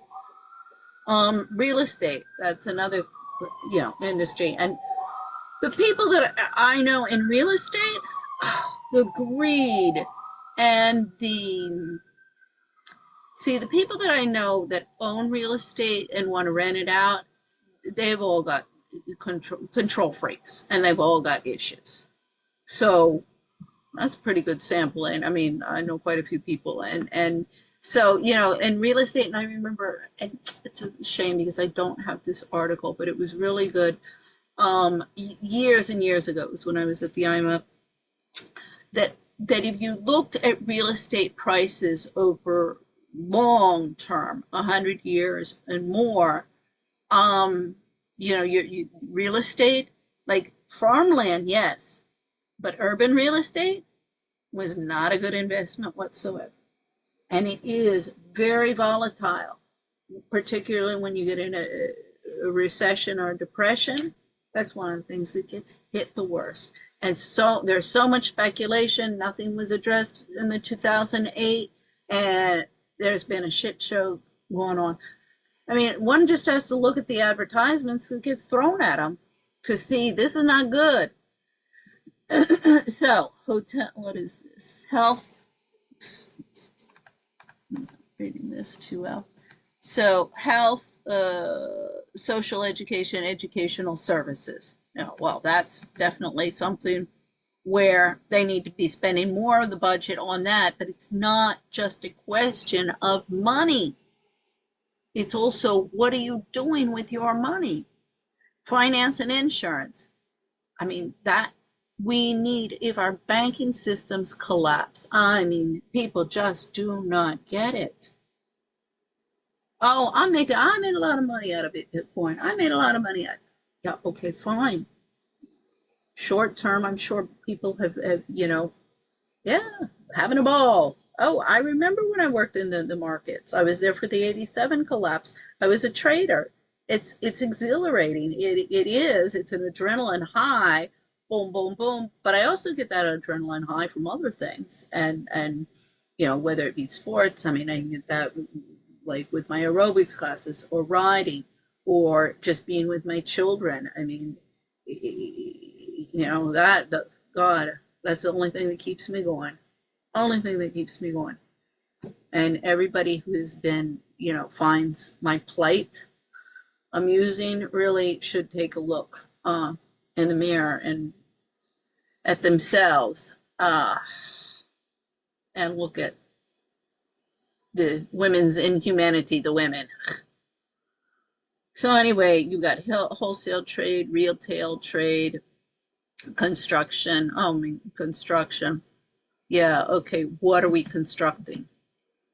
Let's see, agriculture, transport, well, transportation. Oh, one of the things that I forget who it was about, the rapid transit that Europe has. Everybody else in the world has these fast trains except the Americans, and that's because of our aviation. Tim Mellon, this is particularly for you. Our airplane, I mean, that was a monopoly. They didn't, it was the same mindset that created the highway system. Now that has, again, good things and bad things, but it's the same mindset that created our highway systems. Well, let's get everybody up in the air. Well, I mean, you talk about you people who are all green. Why don't we get a rapid transit train system in the United States? I don't think it would be that difficult. You already have lots of like tracks and stuff like that. I don't think it would be that difficult to get it going and create a lot of construction. And, you could also redirect towards some of the rural areas, some of the traffic in your redistribution of your populations. I mean, if Washington doesn't start looking into all of these things and stop with their party politicking, it's really going to go south. So anyway, there's, arts, food, and hospitality. I mean, I'm not saying let's get rid of all of the arts, but there's a shitload of money that's just wacko. I mean, I love it. I think it's in these slides. When Trump took over the Kennedy Center, the LGBT people went crazy. Oh my, thank you, Trump. So yeah, it's got to be, reallocation of resources. I mean, you hear somebody say that, and everybody goes, Marxist, allocation of resources. That's Marxism. No, that's public policy. That's what you do as as a government. You want to. It's not. I'm definitely for the private sector, and I think capital economies and all of the principles of Adam Smith are true. However, you have to have a government. I mean, that's what kings, queens, princesses, government to oversee that. That's why you have parents. It's the same function as a mother and a father. And parents, make sure that everybody can kind of do their own thing, but that they're not getting out of control. And that at certain times, you all have to come together and work together for the better of the community. But there is room for individualism within that community. As I say, it's no different being a parent and governing a country. Again, another job that we do that we're not given credit for. I mean, my God, everybody wants to become an elected official. I mean, particularly pissing me off with Ingrid Betancourt, Barbara Stone. Also, I mean, I think the whole thing filing with the International Criminal Courts about the problems in family courts was she thought she was going to launch her presidential campaign that way. I'm trying to find somebody who's qualified and competent to do the job. I still think, well, Bobby Kennedy would not have taken the measures. It wouldn't have accomplished what Trump has accomplished. So for that, I'm like, yeah, Trump, at this point, it was a better choice. But Trump cannot be allowed to get out of control. And this, we get into the GOP. Let's see the wives around the GOP. Now, this is something I'm still waiting. Where is that? Tucker Carlson. Where's the letter I sent to you? Oh, Tucker Carlson, Turning Point speech. Right of dual nationals in question. I hope you'll look at that video. That's the one I did because Tucker Carlson saying no, dual nationals shouldn't exist. Like, wait a second. You're really going to create a humanitarian crisis if you go down that hole. That's going to be a shit show. I'm already radical, but I'm certainly not that radical. So could you please, explain? I still haven't heard. I haven't heard back from them. This is again, the podcasters. Oh, you think we were being silenced. Freedom of speech. Freedom of speech. What about the people? Freedom of speech. That's elitism right then and there. So, okay, so Melania Trump, I already said, she was a model, and she came here illegally. She didn't come here illegally, but when she came here, she did work illegally when she was first here. Now, I did that in France. So, I'm not going to say, oh, out with her. However, my point being is, and I did contact the White House and say, Melania, would you look at the Global Expats Project? Could we maybe, because this is all about the reallocation of resources and focus on morals and kind of a disruption of society, I guess they call it. So I did, and you are a foreigner here with the whole immigration stuff. The issue here is the immigrants. I think it was, Tucker Carlson who was saying, I don't understand it. I go to London and the Arabs are horrible. I go to the Middle East and they're wonderful. I'm like, yeah, this is the problem everywhere you go. And the Americans are just as bad. Oh my God, the Americans, we have 9 million now living abroad. And I want to see the Federation of American Women's Clubs overseas in court, FACO. Like, FACO, why have you been ignoring me on all of this? That was started in 1931 in order to defend citizenship rights of Americans abroad that were being challenged. It was also with the idea that bringing enlightened women together, you could do much to promote world peace. Well, now I agree with you bring enlightened women together and we can do great things. The key word there is enlightened women instead of backstabbing bitches. So that was the whole idea for Global Expats. I'm like, Melania, I approached sent an email through the White House website. Of course, I never heard back because, this is all if the left gets back in power and starts attacking Trump. They can throw Melania out. These are the rules that the right themselves are establishing.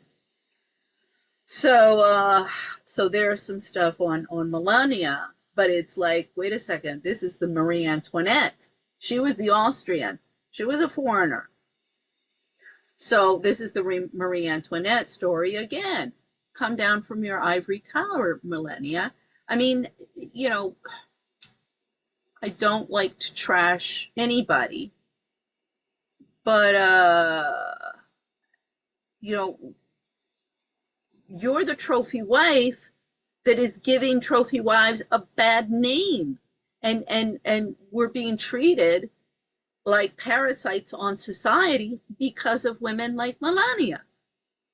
I mean, she's only been interested. She was no, she's has no interest about this country or how it's going, or she's just here to cash in. I think this time she's even, got her own, I don't know what kind of fashion line or cosmetic line or something, and she's merching.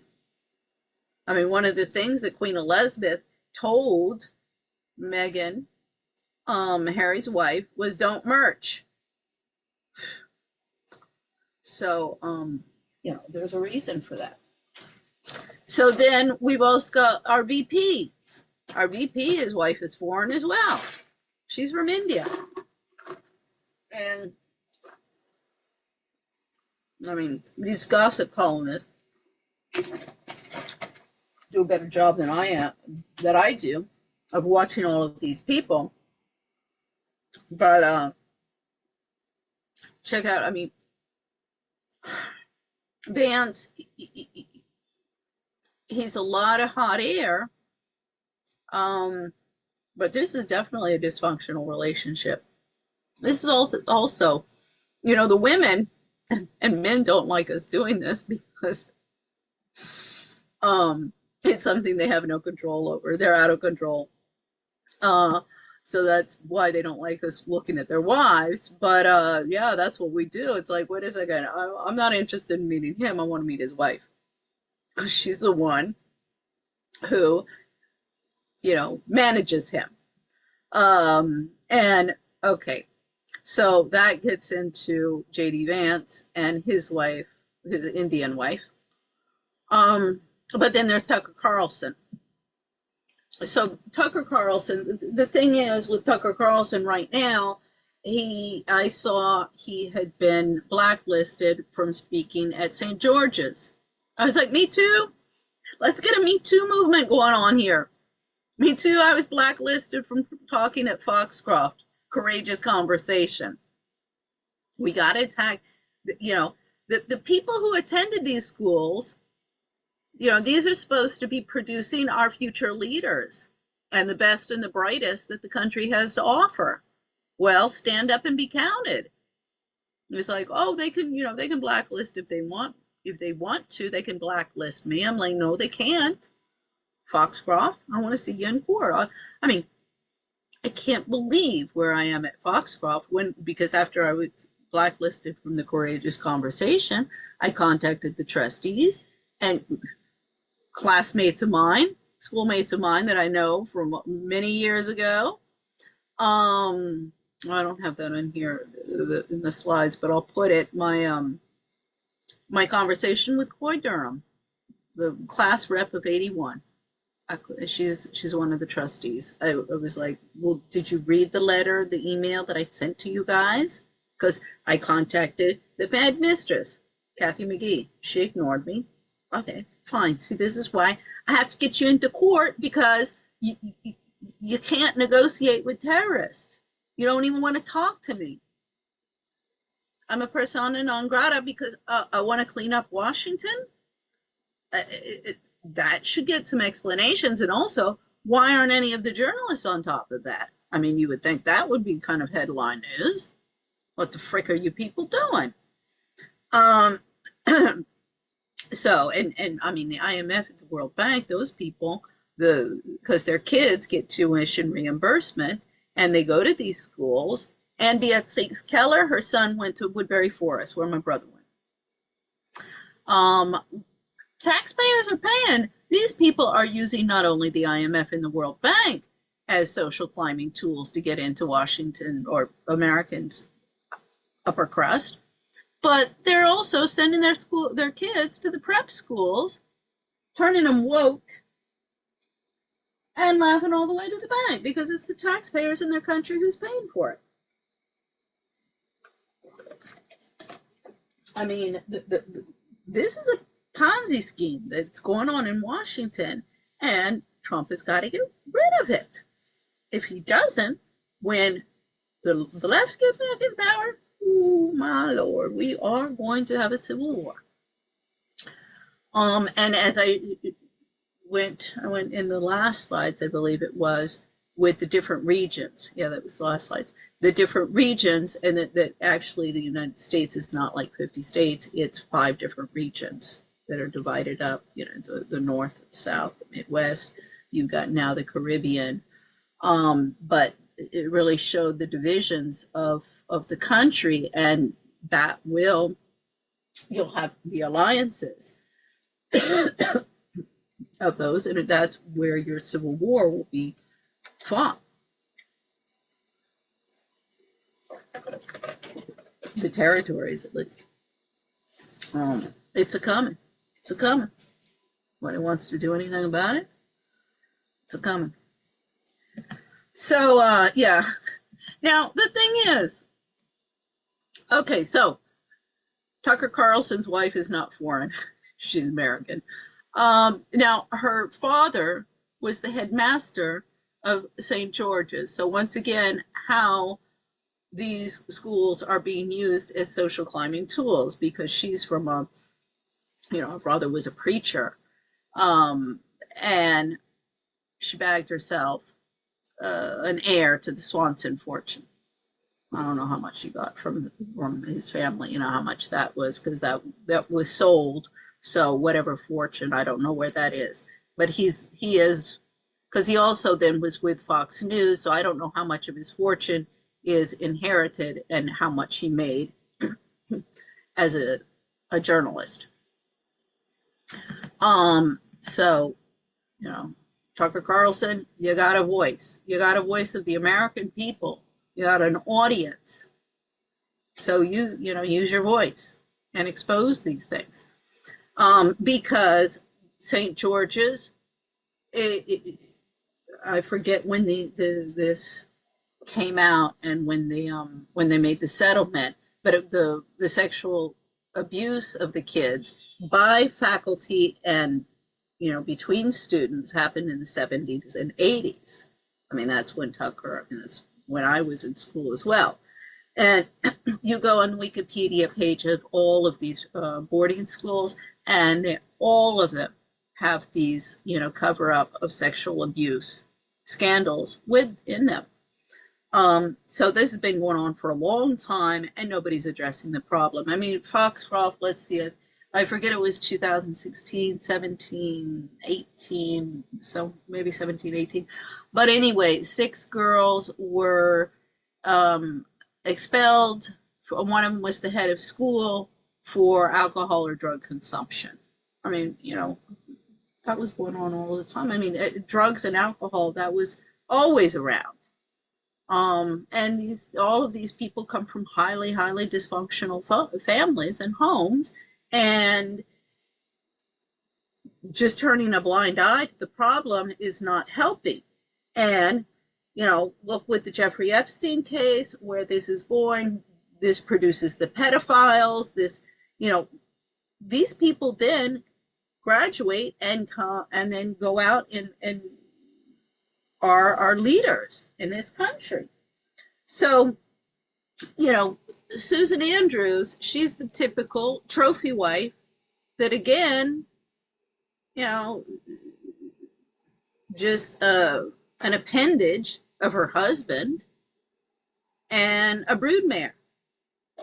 Well, that's what prep schools, I mean, Foxcroft is $70,000 to $77,000 a year now. How do you justify all of these spending? I mean, our public schools are in shambles, and the private schools are absolutely crazy and charging crazy amounts of money, and it's not doing the country any good whatsoever. So here's when Tucker Carlson is talking about how he was banned, and then there's a link to a video about him, and then he answers some questions about himself in an interview. And then this is the link to the sex abuse scandal, and that's a video. And then we have, because I just saw an interview with Charlie Kirk. So Tucker Carlson with the conservatives, you know, my age and my generation, the older ones. So Charlie Kirk is for the younger ones. Well, yeah, I saw the interview between Tucker Carlson and Charlie Kirk. They bring up a lot of good points, very much worth watching. Um, but Bing, okay, Charlie Kirk, who's your wife? Oh gosh, okay. She's from Arizona, a beauty contest winner. They live in New York, and she's the founder of something. I forget, and she does philanthropic work. I was like, oh God, just following the lead. This is the same type of, Melania Trump did this. This is Cornelia Guest. These are the Capote Swans. I was like, with a wife like that, Charlie Kirk is not, and they're very, very, Bible wielding. I'm like, he's got a good audience with the young people because he gives a good talk, but I don't think he's for real. I mean, seeing his wife, I'm like, wait a second, this is exactly what we need to get rid of. And you're just packaging it up with, this is like Tammy Baker, you're just packaging this up with a bunch of religious stuff in there. But it's no different. So that concerns me. But see, look at the wives of these people and to see if they're going to be true to their word. And where their real interest and agenda lie. Because even the submissive wives are the ones, who ultimately determine a lot of things. With you saw in the Diddy case, well, how can somebody stay with somebody who's beating them up like that? Like you would leave. Well, there's a lot of reasons, but also it is about power and control. Even from the victim side, from somebody who looks for that type of behavior, gets into these S&M relationships. I mean, you study the S&M mentality, and it's screwed up from both sides. So the one who imposes the pain and the other one. Yeah, again, so New York high society, this, friend and foe and Machiavellian game playing and loose morals. Oh, there we get into the Churchills. The Churchills, that is the story. Or Pamela Harriman Churchill. Oh, she was a real piece of work. Or Pamela Churchill Harriman.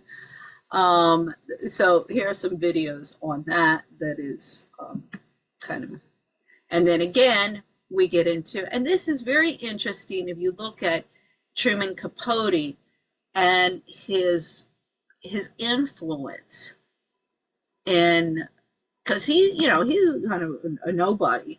He's from Alabama, and he's accepted into society because of he's a literary author and successful one, so he's part of the arts. And so this makes them, very sophisticated because the sophisticated ruling elite surround themselves with artists. Doesn't really matter how, that it's all also who you know and not what you know, that you get into this group of friends, which in the case of Wallace Simpson, Cornelia Guest's godmother, that included Hitler. It's funny because, so there's Wallace Simpson with Hitler, but Cornelia's mother, they were, her father and her mother eloped, because it's a second marriage for her father. They eloped and they were married at Hemingway's house in Cuba. So it's very interesting. You got Hemingway in Cuba, who were friends with CZ Guest, yet Wallace Simpson and her husband, who were godparents of Cornelia. So these are very, very close friends. Both Wallace Simpson and Edward are her godparents. And they're buddy-buddy with Hitler, conniving with Hitler that if Britain should fall, then Edward the Eighth is going to be put back on the throne as the puppet king for Hitler. See, conspiracy theories. No, it's all just about networking. And I mean, is this happening by an invisible hand of a dictatorial queen who is moving her pawns? No, I mean, there is none, just like with the deep state. That's why we have so many frickin' queens vying for power. I mean, if Queen Elizabeth had been a good queen, she would have, and she's, she was the role model for many, many generations of people. And look at what she's produced. So if you want the deep state in terms of the queen, it was Queen Elizabeth, who was her laissez-faire, elitism, with all these queens running amok now. Queen Oprah, Queen Meghan, they're all over. So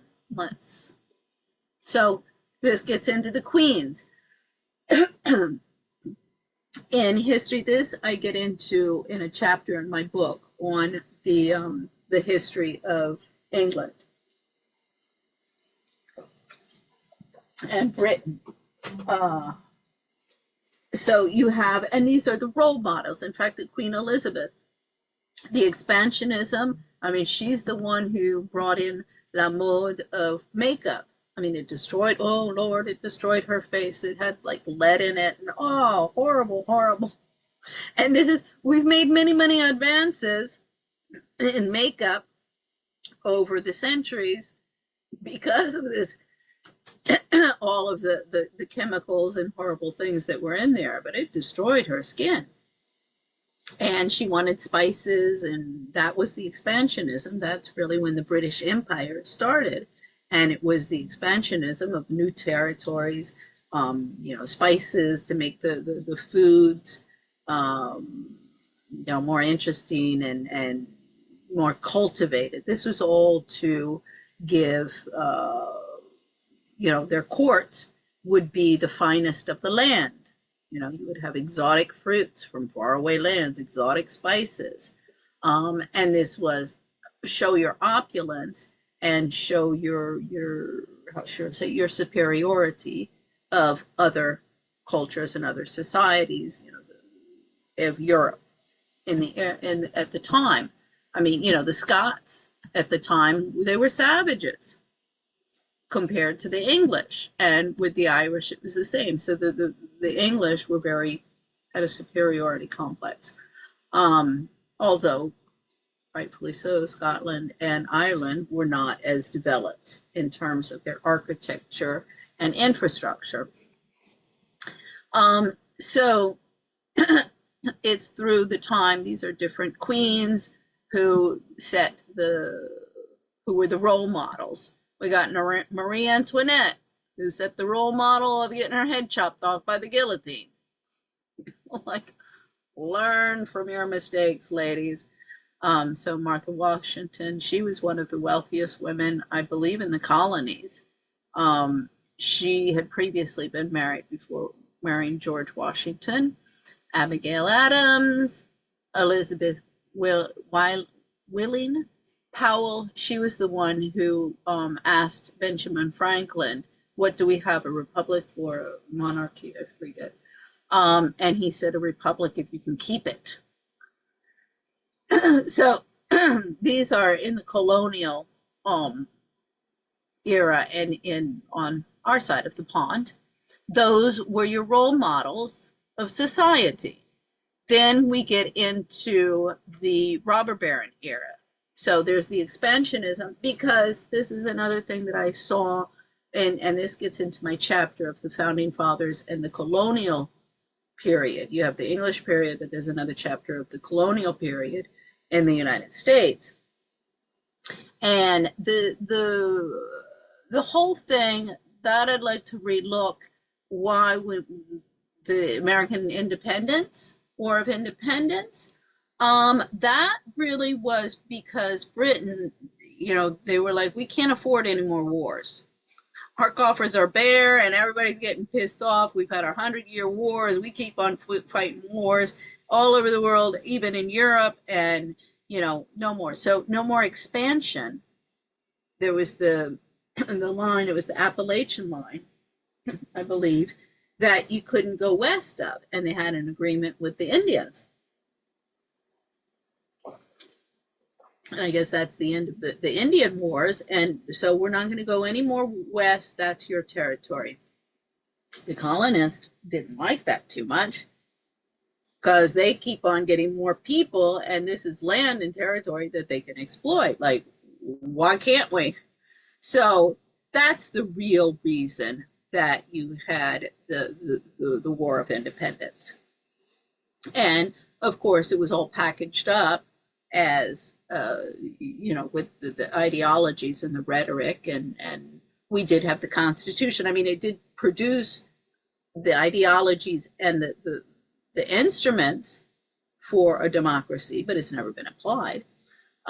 Because then you did have the expansionism, the Wild West, that did transform because it brought in a lot of territories. Congress, you no longer just had the 13 colonies. So there's all of that influence going on in the 1800s. And this Caroline Astor and Alva Vanderbilt were the, you know, the high society women of New York City.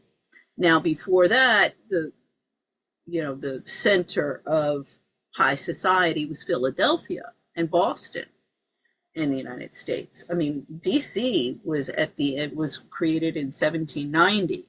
So, and that was like a backwater. It took them a long time. It took them, I mean, not quite a century, but almost a century really to get DC to, with all of the buildings that it has and the streets and the avenues. And DC was considered a hardship post until air conditioning was invented. So you have a shift in commercial and political power really into New York and Chicago, away from Boston and Philadelphia, Chicago and New York.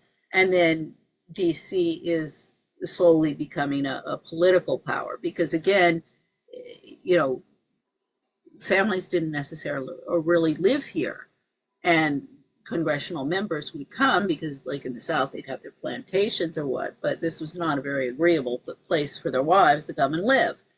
So it did take the 1800s for DC society to become something more than the Wild West. So you have the Astors and the Vanderbilts and all of New York society and the opulence, and Chicago was the same, and the rise of the robber barons and the exploitation. See, this is, you know, the hypocrisy of, oh, we got rid of slavery, and now we have the exploitation of the worker in the industrial, you know, dominating, because the Civil War was, again, about the industrial North and the agricultural South. It was not about liberating slaves. So the industrial North wins, and so that you have this mass migration of, in fact, a lot of the blacks, they call it the Black migration, into Chicago, into the urban areas, in the northern urban areas, and that creates all sorts of problems. All of these neighborhoods, these black neighborhoods, you got them in DC, you got it in Chicago and New York. You know, that just didn't happen overnight. These are long-standing problems that need to be looked at from a holistic approach. Because, I mean, New York, you had income inequality, you know, that was the apex of hedonism, elitism, and the corruption of the American dream of a democracy. And that all happened in the 1800s under the robber barons and Jenny Jerome. You know, the British, they no longer have money. They've lost all of their wealth, so they start marrying, the aristocracy start marrying wealthy Americans. And that's a tradition that went on, I mean, maybe even goes on today. So that's, you know, gets into the 1900s. We've got the Roaring Twenties, the 29 collapse. It's just repeating. First World War, Second World War. You know, these, and then we get into the perpetual wars, all under the watchful eye of our wonderful socialites.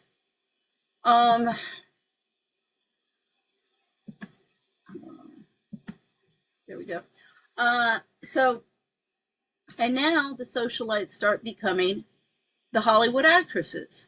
Now, in the chapter on the English history, you already see in, oh, I forget which century it would have been, like the 1700s, maybe in 1600s, you do start seeing the arts are becoming much more developed and women are becoming involved in that. And they're always loose moral women comparatively, because they didn't get married. I mean, a respectable woman got married, women of ill repute. I mean, just by the virtue of the fact they were earning their own money, and so a lot of them were with loose morals. But they do start, because of course all of the aristocracy is frequenting these theaters, so there's a mingling there, and you have an influx of the actresses who start replacing the wives and the socialites in society.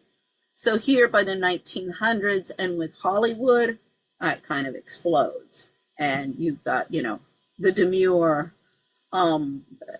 Grace Kelly, and then the tart Marilyn Monroe, who, I mean, when you start looking at everybody she slept with, I mean, it's like, my Lord, little lady. And this is somebody that, you know, role model and icon. There's Bunny Mellon there. I mean, that gets into Jung. Well, the Mellons with Jung and Freud, Jung, that all needs to be revisited. Then, of course, the Capote Swans that, you know, Hollywood has made popular again. CZ Guest. Oh, we can't forget Ethel Kennedy. Oh, I mean, that woman is a piece of work. As soon as her husband, you know, he's barely cold in the grave, and she starts a nonprofit so she can keep an income to pay for all of her parties and her lifestyle now that her husband was gone. I mean, you know, like, see, this is the thing. Also, you saw it with John McCain's first wife. I kind of compared this. I'm like, okay, wait a second. With John McCain's first wife, you made sure, see, back in the day, if a wife was divorced, well, she wasn't, you know, she was provided for. She'd either, you know, be given some charity to manage and give her a job there, or event planning or real estate or something, but she wasn't canceled from society. And all of these young kids coming in with PhDs and MBAs saying, we're the professionals here, and you're just a stupid bimbo who's been a parasite on society and should maybe go in and jump off a bridge and let us cash in. So that's, you know, like, excuse me, we are not progressing here. So I got Cornelia Guest, who animals in this country have more rights because of women than children, because of women like Cornelia Guest, who she throws away her furs and she'd rather go naked and become a vegan living campaigner. So anyway, you know, it's like all of you social media influencers really should look at what happened to the propagandists for the Nazis, the British and the American. They were tried for treason. So we've got Caroline Kennedy here. Jennifer Lopez, buck naked. Oh, Paris Hilton on the cover of Playboy. Oh, and then Kim Kardashian. I mean, this is just their sex videos you post. No, I'm sorry. Then Phoebe Gates, Meghan McCain, Britney Spears. I mean, these are our role models. And, so we either have this or we got some Bible Tammy Baker. Yeah, that doesn't leave really much room for any sane people. So this is something that I get back to all the time. White trash, the 400-year untold story of class in America, as Nancy Eisenberg points out in her book. Americans have interpreted class to be the accumulation of wealth and privilege. That's not class. I don't know what that is, but it's not class. It's greed and it's stupidity. I mean, because you can keep on accumulating and you don't have any class. I mean, what is it? You can take the trailer trash out of the trailer park, but you can't take I forget the expression.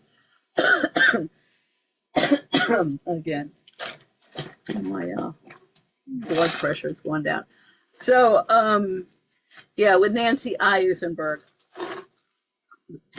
very good book, and goes into, the founding fathers and a lot of the hypocrisy that this country has been living for 400 years, and we need to take a hard look in the mirror.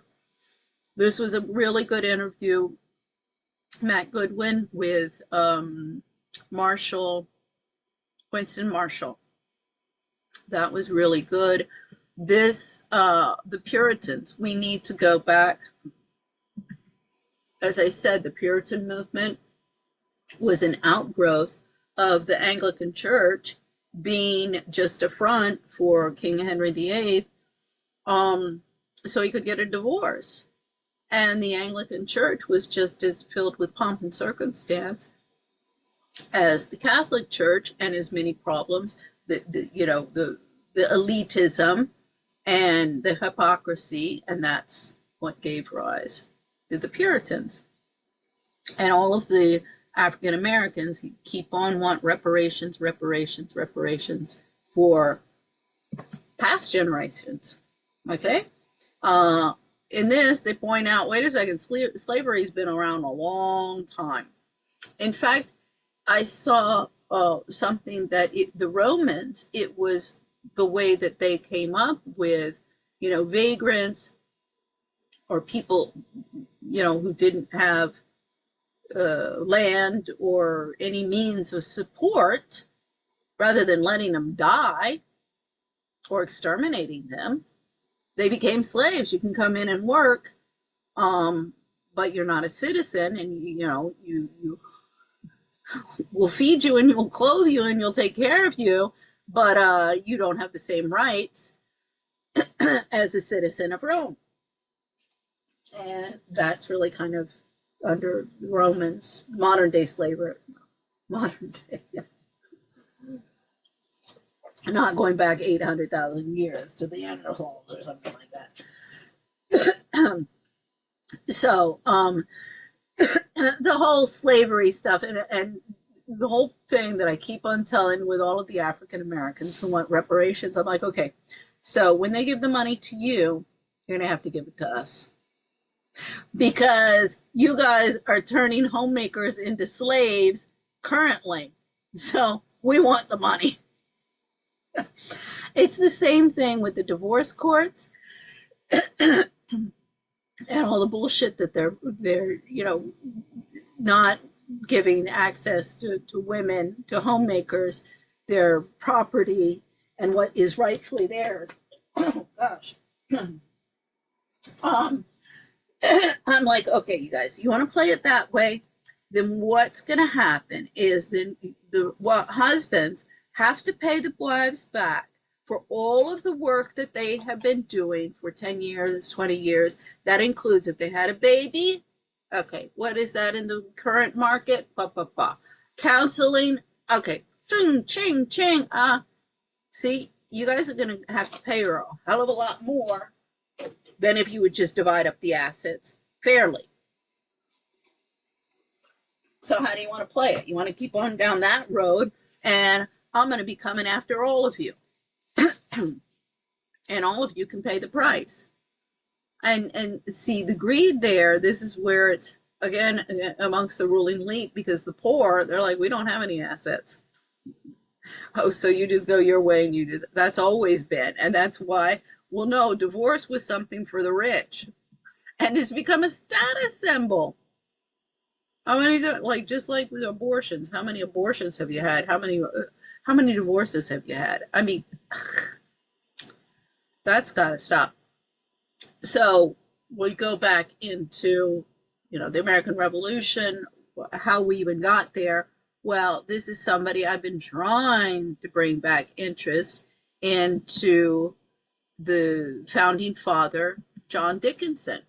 I mean, Cornelia launched the whole debutante crap with claims that she's the closest thing that the United States has to royalty, because with her link with Winston Churchill. Like, okay, well, that's not royalty, first off. The Churchills, no. And second off, this is a republic, so we don't have royalty. So, forget it, Cornelia. But so I'm like, wait a second. I'm the closest thing because John Dickinson is in my family tree. And I've been trying to bring him back. John Paul Jones, the Paul family is also in the family tree, but I haven't found, because the Paul family, that's where we get, they're from Scotland, they're Irish, but those, when I looked into the Paul family, they were like protectors. I think that would have been the Vikings invasions. So they had kind of been a protector, and that this goes back a long time. So the Pauls, so then you had the Pauls, but as I say, they were originally from the same clan, but you have the Pauls from Scotland, Pauls from Ireland. I haven't gotten back on that one. I mean, they're, genie.com and what I can find on the internet. So John Dickinson, let's bring some interest back into, for John Dickinson. This guy, I contacted him, the guy who does this presentation. Yeah, okay, let's get this started in the universities. Let's go back to our roots, because we've lost all sense of moral compass in this country. This, again, the old money dynasty is explaining, is a good, fast explanation of all of these old money families. Now, where are they today? Oh, they're either dead and gone, or with their trust funds going, what happened? What happened here? Here, throwing money. We've wasted $1 trillion in the past 30 years on election campaigns. So they throw more and more money. Here, let's vote somebody in office who's gonna, with a magic wand, fix the problems.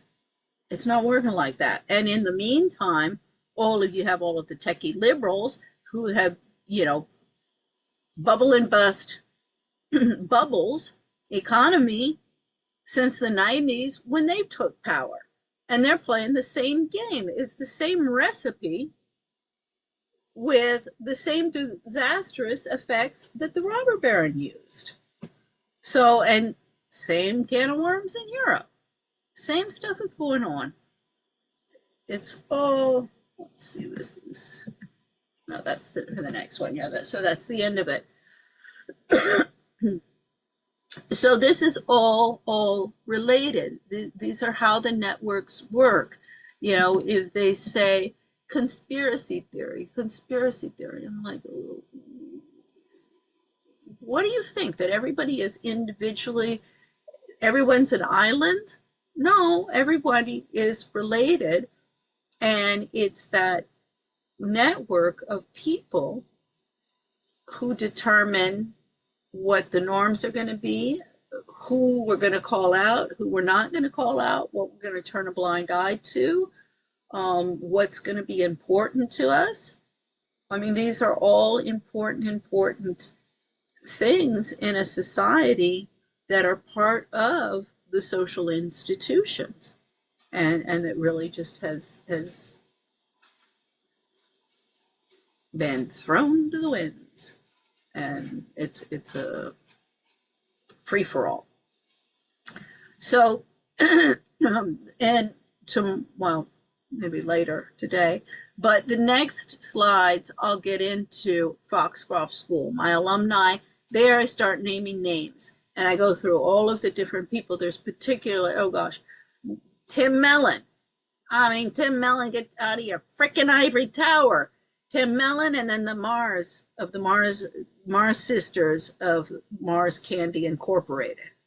So those will really be my focus, and showing how these old money oligarchs from the industrial past are crazy, and how they're just spinning their wheels and throwing money to the wind, and in the meantime, the country's going shit. So that's it for